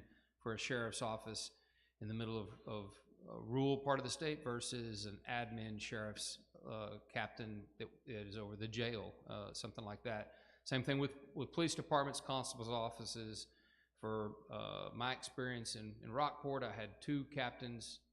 Those guys are included, but in Lubbock, I'd look to the lieutenants that are in charge and patrol on a weekend. So it's ill-defined, and talking with Major Vineyard, as it was written, we create a rule that's really unenforceable. We have no way to track that, and so it's bad policy, I think, whenever you make a rule that we can't enforce. You begin to have something that you would hold people accountable for. How do you do that? And so that's the conversation. Since the last meeting that we've had throughout the state, we talked to our folks, and so we began having this conversation over the last couple of weeks, and this is where we come to today. I want to add to that, to be clear, that when we talk about enforcement, it's not just who would get in trouble for not doing it, right? Our commitment is to communication and education. I think that the Target 100 showed the success that we can have in training compliance. I think the steps that Jessica's team have taken have changed the way we're doing that. We're communicating directly with licensees. We're driving them to My Compliance to look for what it is they can do. We're talking about even getting to where we can add, when you get assigned to an ISD, that it will tell you need school-based law enforcement certificate. But we cannot do that with this because we don't know who command staff is. So I don't want to undermine all the progress we've made by creating a new requirement that we can't communicate through the tools that we're building out. So I think we should aspire to this. We want to, and maybe that's something through the annual report where we can start to gather that information. But until we have it, until we can implement it the way we've implemented everything else, it doesn't make sense. I have a question. In our last meeting, we talked about changes we're making and then being classified as substantive changes. Does this just amount to a substantive change? It does not, in my opinion. It does not. One, you are, first of all, we're removing an ambiguous term for all the reasons that we talked about. But more specifically to what makes this a substantive or wouldn't make this a substantive change. Number one, we are, again, limiting the scope of regulation for this rule. So I think we can pass this today for final adoption as this isn't a substantive change, so no need for further public comment. Now, and Greg, I have to agree with you. That's probably, at the beginning, the focus was elsewhere, but as that got, narrowed down, this has become the question. And I know in any meetings that I've been in, conversations, I'm getting emails and phone calls from people, asking, well, what's a command staff? What do you define this as? Even though, in our minds, we were trying to make it's your decision. That's not how it was read or received. The other thing is, and I'm going to make the assumption that everyone in the room, looking across the room here, understands that when someone gets promoted to a sergeant or a lieutenant or an assistant chief, it's not reported. So I think essentially in the conversations to enforce this, we would have to develop a whole set of reporting so that we could enforce it on the back end of who gets promoted. Well, what happens if they get demoted? We'd have to have a process for reporting promotions, for reporting demotions, changes in agencies, which is going to most likely or could very likely impact the rank, or even whether they're considered a command staff person or not. And quite frankly, I think we have a lot of more important things that we've got to, that Jessica and her team need to work on. And I think you said it maybe is something that we aspire to at some point, but I just don't see that we have the capacity. And it's creating a lot of confusion and a lot of questions. I agree, and also to Commissioner West's point as well, and to be clear, it doesn't prohibit an agency from sending their command staff that's folks the beauty of to it, yes. this advanced level training. And certainly in LEMIT right now, where chiefs of police are already getting this, that's the TPCLS class. The CSLS class, which is basically a second in command school, they're getting it as well. So Yes. a sheriff or a constable could certainly send their chief deputy or their chief deputy constable to that class, and I would encourage them to as well. I was gonna say, they should, So they probably it should be. still says, and we would encourage people to do that, but we're at a point right now where making that a requirement is a difficult proposition. But from here, we'll certainly, we'll look towards the future at how we can identify those folks and maybe build that in down the road. What is of a more pressing, point right now is every peace officer get alert level 1, and then what is easy to track and easy to do, what's already being done for police chiefs, but to push that out to sheriffs and constables and other sworn chief administrators is the advanced training as well. Those are the pressing issues that can be accomplished, and so that's where we arrived at for today. Well, I think it's an opportunity for TCOLE to engage in conversations with the sheriffs, the constables, the chiefs, and get some feedback, educate, but also get some feedback on the importance of exploring this or moving forward. And if it's there, then how do we do that? Because essentially, to enforce it, we would have to ask agencies to do, well, we'd have to ask Jessica and her team to build out a process and then the technical capabilities, but also it puts a burden on the agencies. It's another thing to report. And, we've already gotten a lot of questions on the annual report, so it's just another thing to report. So, exactly. Which is certainly doable. It's doable, but what's the need? What's the priority? I think there's just an opportunity to engage in further conversations. I agree. One more question. Is there an effective date for this amendment? Staff recommends September 1st, 2024. Madam Chair. I think there's also important, when you go back and look at what the spirit of 1852 is and what was debated on the floor and what was discussed during committee, I think this more closely is in line with what the intent was. And so I applaud staff for the recommendation on coming back with this, because I too, even at my own agency, I was like, okay, is this a sergeant, lieutenant, captain? Like, how are we gonna, at our agency gonna be able to make this work? So, are you a command staff person? I am a command staff person, but that would be different depending, because I can tell you in West Texas as a highway patrol sergeant, I made many major scenes because it was an hour and a half to 2 hours to the closest commander level for a captain for us, and so that varies, right? Even within my agency, that varies, and so that varies by agencies across the state. So I think this is real doable, and I like the ability of going back and engaging the stakeholders again of what does the future look like in this. The one thing to also keep in mind is, I was also in training, and I'm now also over HR, and I see what comes across the paperwork, right? And so that's a lot to keep up with, right?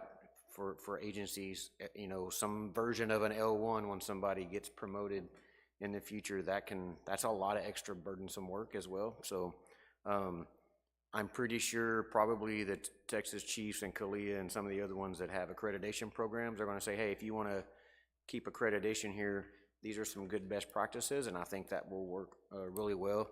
It's already implemented in a lot of the training that's already offered, and so I think just across with all of that, it meets the intent with that. I don't have anything else.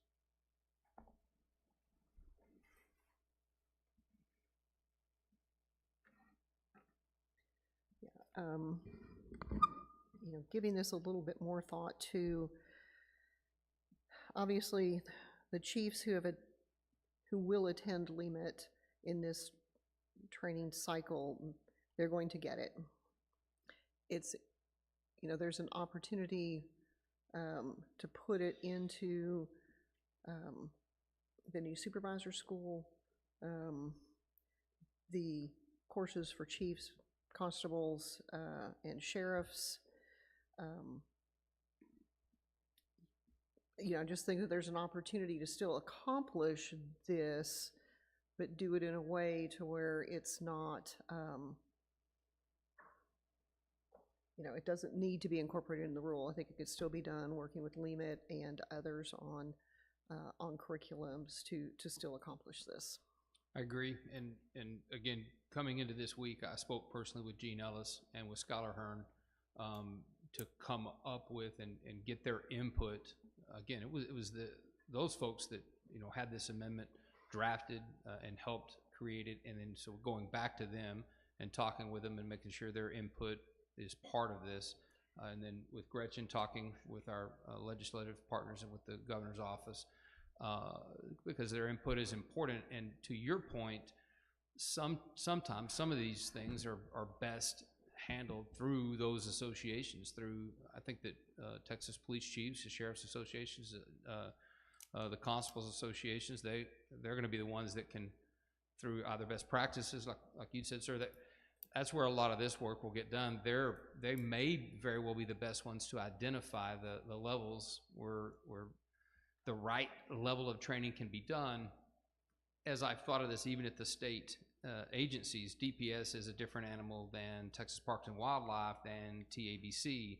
What would be a command level officer, even called the same rank, may have different duties. And so as we've thought this through, granted here at the end of the almost here at the, the 11th hour, we've realized that it's very difficult to try to come up with a one-size-fits-all blanket policy, if you will, when it's going to be probably, at least now, and we can certainly look towards the future at how we could do this from our level, but to try to have a regulatory view of that, we've seen is quite difficult, where the Chiefs Association, the Sheriff's Association, the Constables Association, and the state agencies can probably do it as well, or more than likely better themselves for that far down in the weeds at that micro level.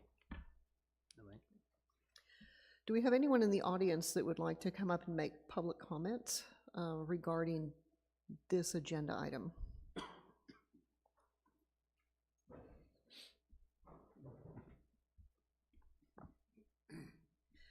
And if you do want to come up and make comment, if you will state your name and who you represent. Gene Ellis with Texas Police Chiefs Association. We do support this. I believe that going down a trail in the future that was mentioned is probably not the best approach. That you're setting the minimum standards, and because of the difference in the agencies across Texas, as you were all just talking about, that definition, I don't think you could put a definition on it other than whoever the chief designates. And so we would support this. And then I heard that annual report thing come up a couple times, and adding it to it, that was one of our fears when we first started talking about that, was making that thing a paper tiger, and Commissioner Hester pointed it out well. We've got enough to keep up with without adding more things to it. So I think this approach is good, and leaving it here would probably be the best place to leave it. And there's nothing, as Chief Stevens said, there is nothing to prevent agencies from sending the people they designate command to this level of training. So thank you. Thank you very much, sir, for your comments. Anyone else? Do we have a motion regarding this agenda item? Madam Chair, I make a motion we approve agenda item number 9 as presented by staff. I second it. Just for clarification. Oh. I'm sorry. Can you clarify agenda 8? Agenda. I had the wrong, agenda item number 8 as presented by Yep. staff. We have a motion and we have a second. All those in favor say aye. Aye. Any opposed, same sign. Motion passes. We'll move to agenda item number 9, which is to discuss and take action to finally adopt TCOLE rule number 211.24, licensee service report database related to statutory exclusion of officer information and the retention of user activity from the database. John? Madam Chair, Commissioners, next for your consideration is stated for final adoption, the rule for TCOLE new rule 211.24. This is proposed to incorporate the addition under the Sunset Bill 1701, Section 205, made by SB 1445, passed in the 88 regular session. This is entitled Licensee Service Report Database. As we discussed, this is, as Director Capraro discussed earlier, and you saw mock-ups of what that would, the public would see as they saw the portals and the variables that they would enter in to get licensee information. What you will see in here is, according to Section 205 of 1701 in the Sunset Bill, the exclusion provisions, and we'll walk through the mechanics of the rule briefly, and then we'll go to the draft version of the exclusion request application as we discussed last time, as is provided under the Sunset Bill. TCOLE can formulate the application or form for the licensee to submit in order to be excluded from the public licensee service report database lookup. The conditions, as you'll see in subsection A for exclusion, if the licensee's inclusion in it would create a safety risk for an undercover officer or an officer involved in an active sensitive operation. Going down to subset B, you'll see that this exclusion is requested on a form prescribed by the Commission. And going down to subset C, again, we'll discuss the form in just a moment. C, the Commission, at the discretion of the Executive Director, may exclude from the LSR of any licensee for good cause shown. Again, this is information that will be tracked on the form. User activity required to be tracked in the public database will be maintained by the Commission for a minimum of 3 years from creation. Again, this is coming from 1701-205 of the Sunset Bill. And the effective date of this section is September 1st, 2024, staff's recommendation. We'll walk you through the initial draft, and again, I stress this is the initial draft form of the LSR exclusion application. We'll put it up on the screen down here, and I'll walk through the main components of that so you have something to consider. You'll see what's going along with the rule, and maybe that will aid the discussion and deliberation. Let's focus, go down to boxes number 10, 11, the reason for licensee exclusion. Again, this should look familiar as you see this is language in the rule, again echoing what is in section 205 under 1701. You'll have the main categories: undercover, involved in active sensitive operation or other, description of the safety risk to qualify an exclusion, and as you'll see in the explanatory or the directional paragraph underneath that, all of these fields are required in order for all the information possible to be on this form as it's submitted to the Executive Director for ultimate determination of exclusion, whether the exclusion will be granted. Keep in mind, under statute, this entire form and submission is confidential. Again, this entire form and submission is confidential, whether it's granted or not granted. Just keep that in mind. Again, you'll see the explanatory paragraph. It's in, staff discussed that it was important to have a expiration of this, so it would not be just an indefinite exclusion. Again, this is a draft form that's being developed separately on however you vote on the rule. The exclusion of the LSR database will expire on the next March 1st. The licensee or the chief administrator must reapply for the exclusion each year, and you'll see the notation this document is a governmental record. Is there any questions or thoughts on this particular section right here as we work through this draft? Madam Chair. Mhm. So the I'll use a movie quote here, right? So this will be the Sandlot, you know, forever that this goes on. I understand staff's need to want to put an expiration date on it, but the other part of it too is you are aware of the implication that now March 31st, which you already have other deadlines of reporting from agencies and everything else, you will now have every one of these all coming in at the same time versus putting them on a 12-month expiration and handling that as they come in, right? So I just want to make sure y'all are aware that you're asking for everything to come in all at once and you got to get them done. We understand that. First, we'll see how many we get. That's part of what we don't know what the sheer number will be. But this is a bridge, right? We anticipate that we will build an electronic system for making that application, and it will be part of the annual report. So our hope is that you can do your annual report, you can identify those people who can be excluded all at once, and that's why we picked March 1st, so that it will line up when those expire with the ability to do that electronically. In the short term, we understand we're creating a paperwork load, but we have a long-term digital solution. Second part to that is it's not effective till September 1, so they can't turn it into September, so the first one's only going to be good 6 months, and then we're going to have to turn around and submit another one in 6 months. That would be possible, yes, sir. So, I mean, whether or not we do it at the expiration date or at the date of application, I think initially you're going to have a big swath of people up in the beginning, right? So let's just say it expires in 12 months from when it's submitted or approved. This first time, you're going to have a whole swath of people all done in September. 4 or 5, 6 years from now, things are going to be coming periodically as people go into these roles and come out of these roles. And so over time, they will be spread out over the 12-month period. And you're right, we don't know what the number might be, but I'm just trying to think through the implications as we do this, because now as agencies, we're going to have to sit there and go, okay, now we got to identify everybody and make sure that we do what we need to do on our end. If I may, one of the things, and again, at least one of the conversations that I remembered in thinking about it is, I think it's one of those things that will be easily forgotten, especially if you only have a couple of people that are on there, and if it's not and again, with all the concern of stacking more into that one given time lot right there of the March 1st deadline, but if we don't tie it to something, I worry that there's the risk that it'll be forgotten, especially if they're staggered out and then someone's PSR that they really do want to keep off of the public website.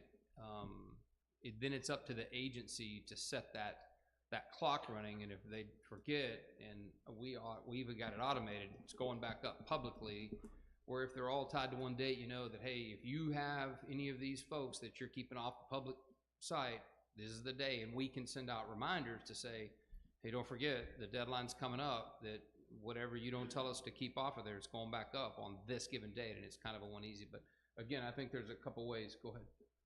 There are two important things in this discussion. We don't have to remove them on March 1st, and I don't think we intend to. Correct. We want to encourage that. And then second, the deadline is not in the rule, it's in the form. So if it is a problem, we can easily adjust that. We don't have to come back and get approval to do that. And so it's cool as long as all of us are here, right? But in the future, No, I understand, but the intent was that we didn't want anybody believing that once they submit it, it will be there forever. Right?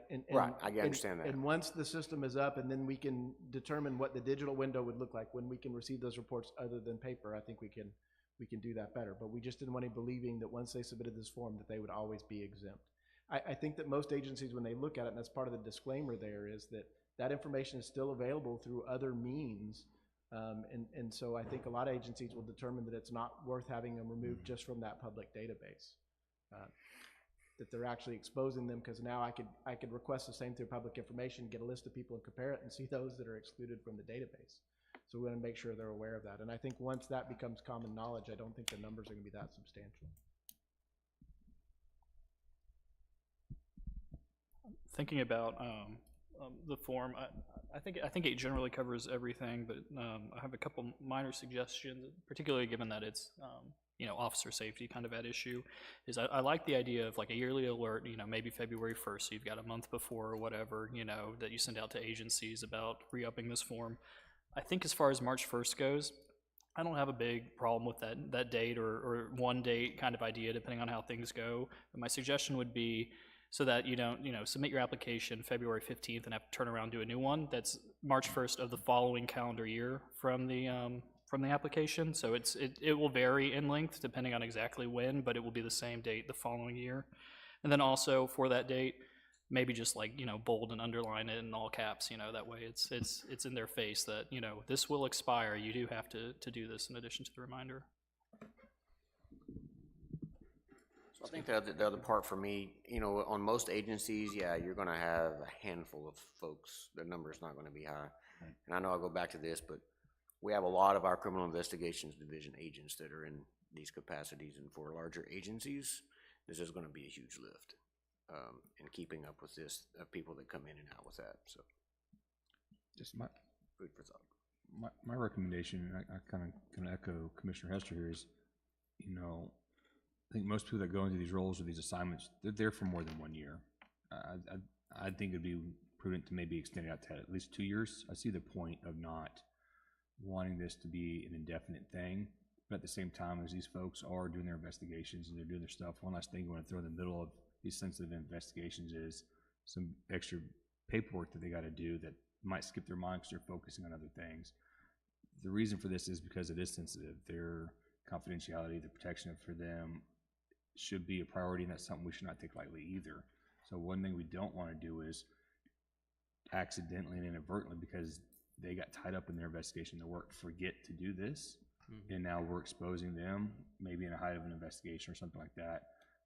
We don't want to be the weak link to them, and I urge caution on that. So I see the point, but I think at a minimum of a 2-year thing, if there needs to be a deadline, be that of at least 2 years. So it's not a year-to-year thing. Some of these investigations can last 1 year to 2 years or more, depending upon what the incident is that they're investigating. Especially if you got people investigating the cartels or other stuff of that nature, where we know they're very good at doing their homework. We really want to make sure we're doing our due diligence in those cases, that we're not inadvertently, a year goes up, they didn't get it done because they're doing whatever they're doing and they didn't get it in on time. And last thing I want us to do is be the reason that gets exposed. So one thing that I think it's important to keep in mind is the information that we are talking about having available through this public-facing licensee lookup. And it is your name, your agency, your work history, any previous agencies that you've worked for, and your training history. So it is not anything that is not already available on demand through an open records process. The intent of this part of the legislation is to make it where you don't have to potentially wait up to 10 business days to get that super basic, super public information on an officer. So I think that's important to keep in context. There should not be anything on there that would compromise an officer's safety or security if it were to be released right now. And granted, not a licensee myself, never done undercover work, but from my understanding, most officers who have an undercover identity, you should never be able to connect that undercover identity with your Justin Berry with Austin PD identity, right? That doesn't cease to exist because you work undercover, if that makes sense. And to that point, Commissioner Berry, that our concern that we're really kind of struggling with right now and working on balancing is, it's not the sort of the low speed criminals, it's the high speed ones of the cartels that do, or that have the capabilities and do intensive research. Our concern is excluding someone from the public database actually makes them more easily identifiable then. And so, yeah, so that's where we're sort of trying to work through this, and that's the purpose of the disclaimer. And we want to have more than the form, actually have conversations.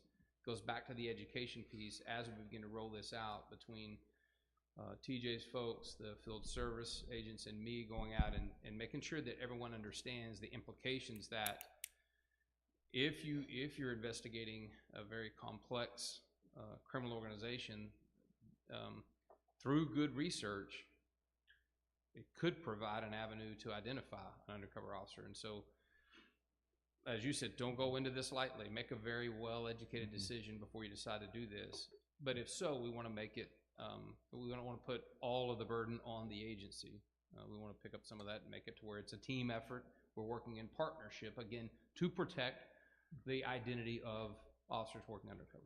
Have y'all spoken with TNOA yet? Have y'all talked to any of them to get their input on any of this? We haven't, but it's a good organization that we literally probably just haven't gotten around to yet, but we'll engage with them and talk with them, and I think that, again, I recognize the fact that that the licensed community would probably listen to their advice quicker and more so than they would to ours right now. I'd like that to change down the road in the future, but I'm going to capitalize on building a good partnership with TNOA as well as we do with the Chiefs Association, TPCA, and the sheriffs and stuff. But yeah, we'll reach out to them and see what kind of communication efforts we can build with them as well. I think if they understand it, recognize it, they may be able to help on that that narrative or that communication front.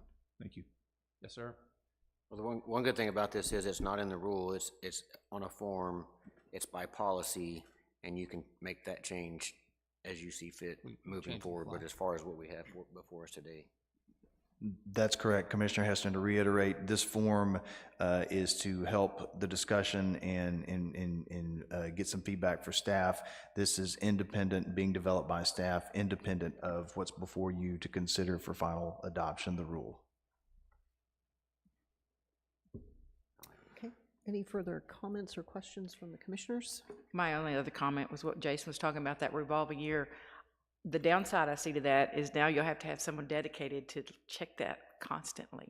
If you've got, if you put a just revolving, now y'all have got March 1st, if you don't get another submission, then they go back in the LSR. But if you've got revolving, it's you're gonna have a staff member dedicated to checking that constantly throughout the year, so.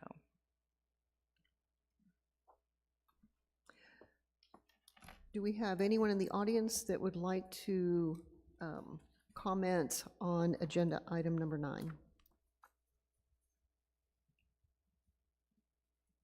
Okay. Do we have a motion? I make a motion to adopt new TCOLE Rule 211.24 in Licensee Service Report Database. Second. We have a motion and a second. All those in favor say aye. Aye. Any opposed, same sign.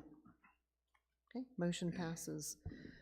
We'll move to agenda item number 10, which is discuss and take actions on proceedings for revocations, suspensions, and other disciplinary actions. And we will go to our Assistant General Counsel, Jenny Hilbig. Madam Chair and Jenny, before Jenny gets started, I'd like to just make a note. As you all been introduced to the legal staff, both the assistant general counsels and the legal assistants. What we have is a fulfillment of a long-held wish we've all had as an agency to be able to, and we're transitioning now. The cases you have before you today aren't necessarily reflective of that. These are still being handled by the Office of the Attorney General for the most part, but moving forward, we will be handling all of our administrative cases in-house and prosecuting through legal staff we have. The Attorney General's office has done a wonderful job, continues to do so as they've done throughout the years, but we're excited about moving forward and having the staff to take care of our own cases in-house, and we're looking forward to the opportunities and challenges that lay ahead with that. So, thank you. Thank you, John. Thank you, Madam Chair. First up, we have the default orders. These are petitions that were sent to the appropriate addresses and were not responded to in a timely manner. So for default suspension orders, Justin Armijo, he was convicted or placed on community supervision for criminal mischief, a Class B misdemeanor. We recommend a 10-year suspension. Abigail Gamis, convicted or placed on community supervision for obstructing highway, a Class B misdemeanor. We recommend 10-year suspension. Brittany Griffin, convicted or placed on community supervision for driving while intoxicated, a Class B misdemeanor. We recommend a 10-year suspension. Dina Johnson, made, submitted, caused to be submitted, or filed a false or untruthful personal history statement to multiple law enforcement agencies. We are recommending a 1-year suspension.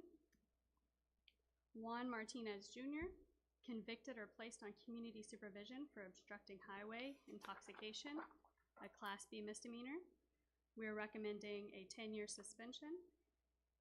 John Maxwell, convicted or placed on community supervision for collision involving damage to a vehicle $200 or more, a Class B misdemeanor. We're also recommending a 10-year suspension. So those are the default suspension orders for your consideration. Madam Chair, I make a motion that we accept the default suspension orders for Justin Armijo, Abigail Gomez, Brittany Griffin, Dina Johnston, Juan Martinez Jr., and John Maxwell. Second. We have a motion and a second. All those in favor say aye. Aye. Any opposed, same sign. Motion passes. All right, next up, we have the default revocation orders. Wesley Gentry, convicted or placed on community supervision for assault causes bodily injury, a Class A misdemeanor. This was an offense directly related to the duties and responsibilities of the office held. We're recommending revocation. Alejandro Medrano, convicted or placed on community supervision for assault causing bodily injury, a Class A misdemeanor, an offense involving family violence. Again, we're recommending revocation. And these are the default revocation orders for your consideration. Madam Chair, I make a motion that we accept the default revocation orders for Wesley Gentry and Alejandro Medrano. Second. We have a motion and a second. All those in favor say aye. Aye. Any opposed, same sign. Motion passes. All right, I will now turn this over to Dan Walker, our newest Assistant General Counsel.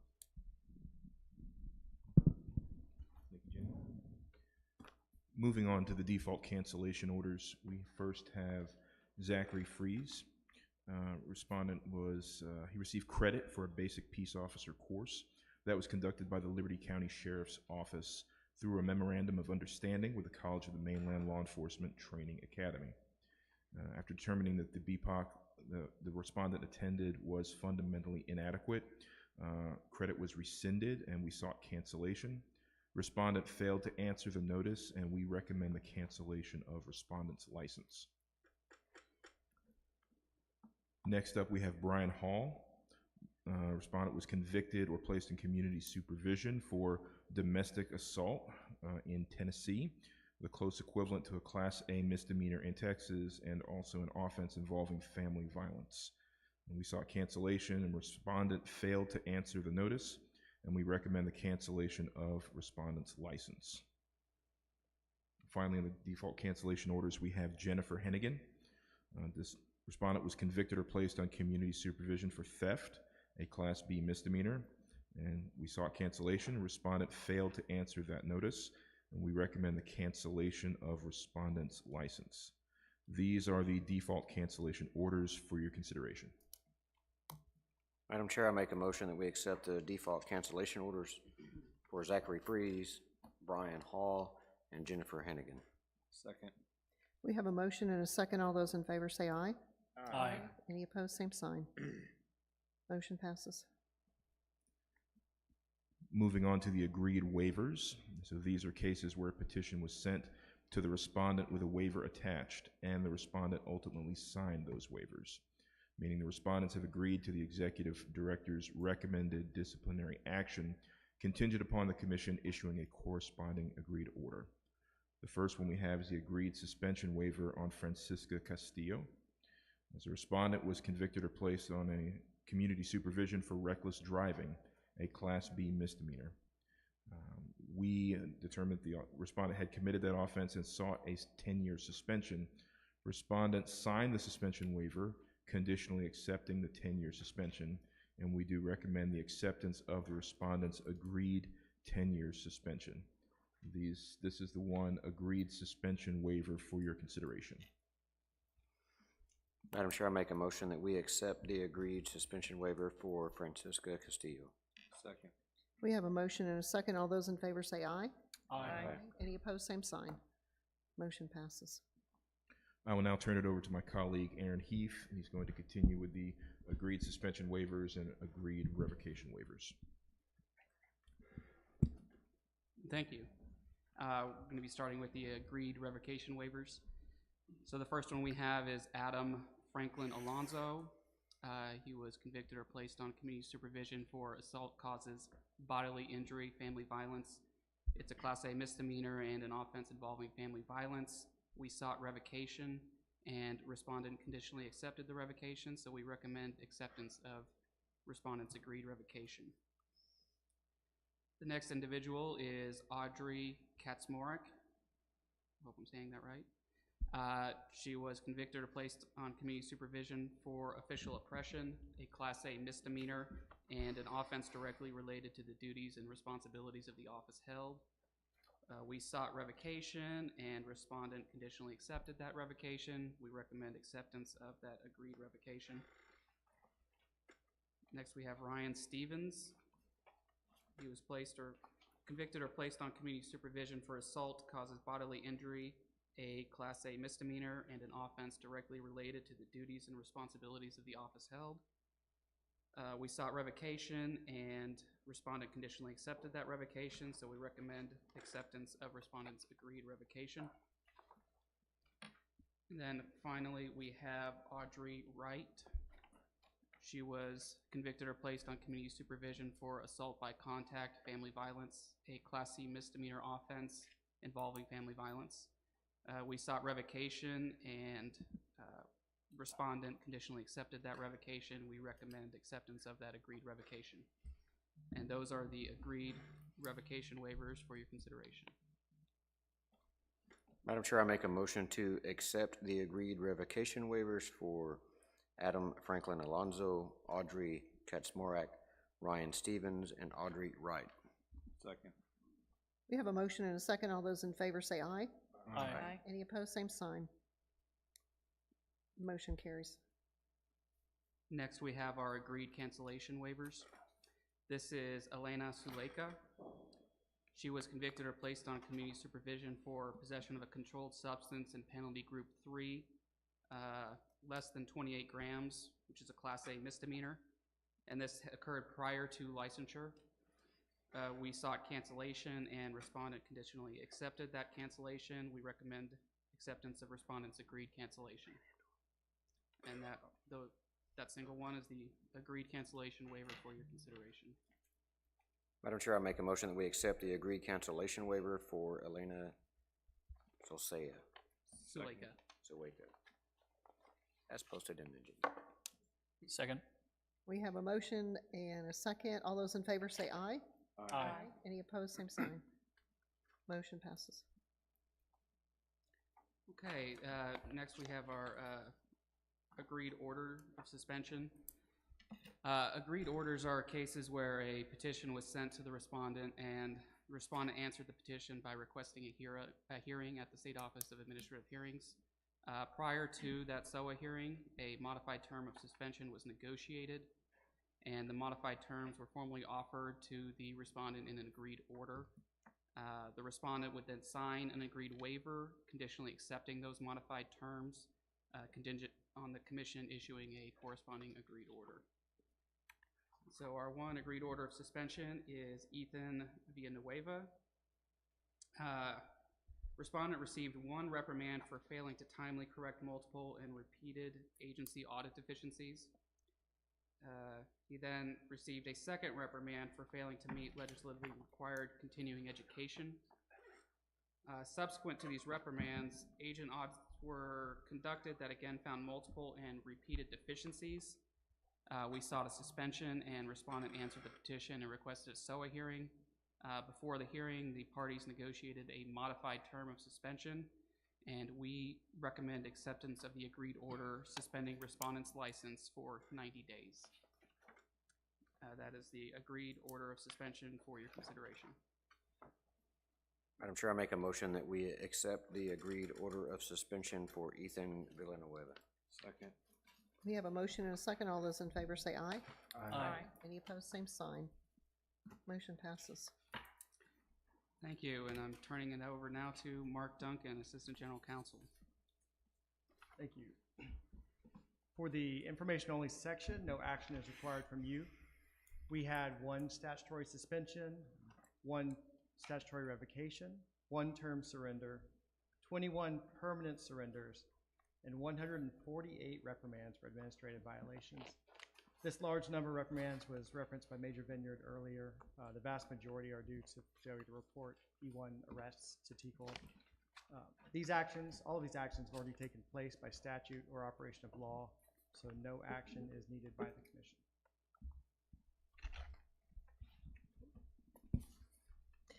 We will move to agenda item number 11, which is to receive public comment. It can be on any topic.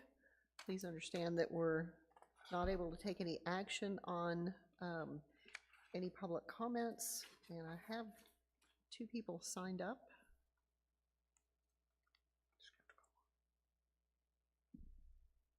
Just call. Joe Caldwell.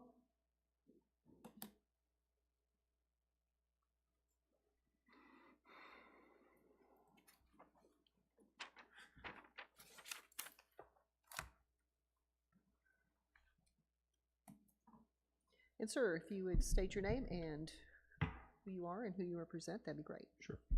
Yes, ma'am. My name is Joel Caldwell. Good afternoon, Commissioners. I'm representing myself as a citizen of Galveston County. I am a peace officer. I have 29.6 years of peace officer experience, according to the TCOLE website, and 9 years as a T-close jailer previous to that. I'm a 3rd-generation member of the Galveston County Sheriff's Department, and the subject I want to speak about is the recommendation for a license revocation that's currently going on in our county. I want to start this out by saying that TCOLE should not be involved in local politics, plain and simple. About 29 years ago, when I was going through the police academy, one of my instructors in the academy was a DPS trooper, and he was teaching the traffic unit, and he was explaining the difference to us between the spirit of the law and the letter of the law. And the analogy that he used was, with his knowledge of traffic law, he could follow just about anybody for 4 to 5 blocks, stop that person, and by Texas law, write them a ticket or even worse and stancher them.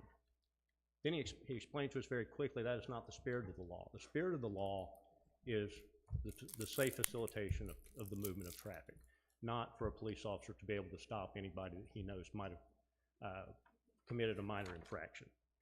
We all know what happened in 2020 in this country.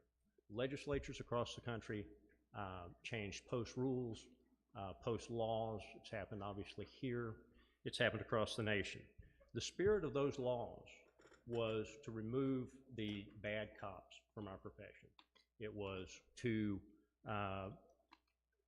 stop the profession, the gypsy cops that are members of our profession, to rid our profession of those.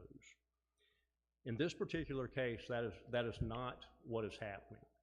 You have an individual that is a 35-year law enforcement veteran, served as a police chief, 14 years very honorably served as a constable, responded to one of the worst school shootings in the state of Texas history, very valiantly pulled out an injured officer and helped to save that officer's life. Respected to his community to the point that he was very recently elected as his party's nominee to be their candidate for sheriff in the upcoming November election. And then all of a sudden, one of his opponent's team members makes a complaint, and there's a recommendation for a revocation of his license. Throughout the process of this, we were given multiple updates on it by the individual that filed the complaint, because he has a website about this, he has social media, he has a Facebook page. One of the things I mentioned when I first came up here is I have 29.6 years of experience. I was going to address you by saying I had 30 years experience, but I know he's watching this right now, and I know he would have dropped a complaint saying he lied to the commission because he doesn't have 30 years of experience. This is the type of individual that's bringing these kind of complaints. I just wanted to say that this particular case sets a very bad precedent. Elections need to be determined by the voters and not by any regulatory agency. Thank you very much.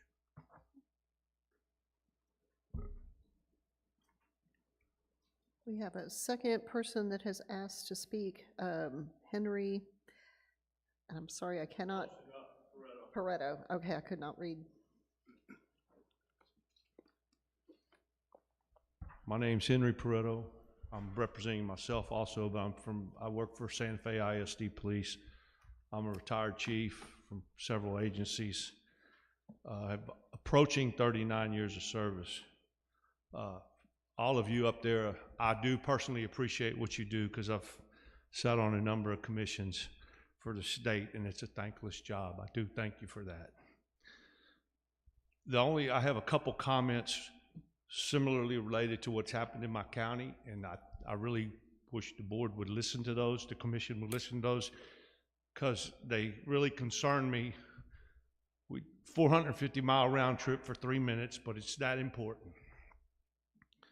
I have 3 TCOLE awards, one of those for public service. I'm a certified public manager in the state of Texas, a TML fellow, so I believe I have a reasonable amount of knowledge and experience to comment. I know we're under a new direction and we're going a new place, that's good, but bad policy is bad policy, and we need to look at that. The second thing, integrity of investigations. When things are out there before the investigation's concluded, that's an issue, really is. You got to do your jobs, I understand that, but y'all, the commission are supposed to represent the people of state. It's really important. The other thing, and based on knowledge and belief, political interference from a state level person, that's your funding source. That's where your money comes from. So I have, whether it's true or not, I don't know, based on information and belief, it's a concern because you have all these mandates. Everybody here's got the administration thing down good. I get that. And my point is, okay, we do this for that and we get that. And believe me, I know how it works. My point is we need to make sure that that's not the case. Really, it doesn't be. Does anybody, I know you can't talk to me, that's fine. The other thing, I do believe that there doesn't need to be retaliation for people that disagree with the commission or the director. People need to be able to say that. That's the problem now. Nobody can speak. They're afraid to speak. And when they do, things happen. And that's not correct. The other thing I would ask at least 5 of you on this commission, we're going in a great direction. I would ask this commission to order a licensee survey for the people that you represent and the people of the state of Texas, but the people that work and have the license. Not about administration, about what TCOLE does for them. That's what needs to be done. 5 of you have to do that because that's the majority. You know, nothing against the new director. I'm glad we have one, but he works for y'all. And y'all have to guide him. And I don't want, and I'm just telling you, this is my personal deal, the private company doing the resource, the outreach, that's all good. But y'all, the board, the commission needs to put that out to licensees that work nights, work evenings, have 3 kids, can't do this, they don't get to a meeting, they don't get anywhere. Because I think everybody can learn something from somebody. And I don't think anybody up there wants to do a bad job. I really don't. I don't think the director wants to do a bad job. But the world is changing, and sometimes you got to be strong to do the right thing. Thank you for your time. I appreciate it. If you got any questions, I'll be glad to answer them. Cool. Thank you.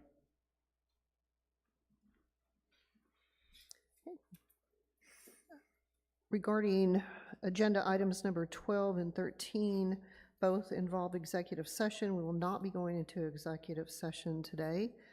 So before we move to agenda item number 14, which is adjourning, just a quick reminder that we do have the award ceremony tomorrow. Hope to see everyone there. I will thank you in advance because I know that this is a year-long process, as you mentioned, Gretchen, and it's a year-long planning, and it's a lot of work by you and staff to make this happen, and it's very much appreciated. not just by the commissioners, but more importantly, by the people tomorrow that will be receiving those awards and by their families. So thank you very much in advance for that great work. So we will move to agenda item number 14. Do we have a motion? Make a motion. We have a motion and we have a second. All those in favor say aye. Aye. Any opposed, same sign. And this meeting is adjourned.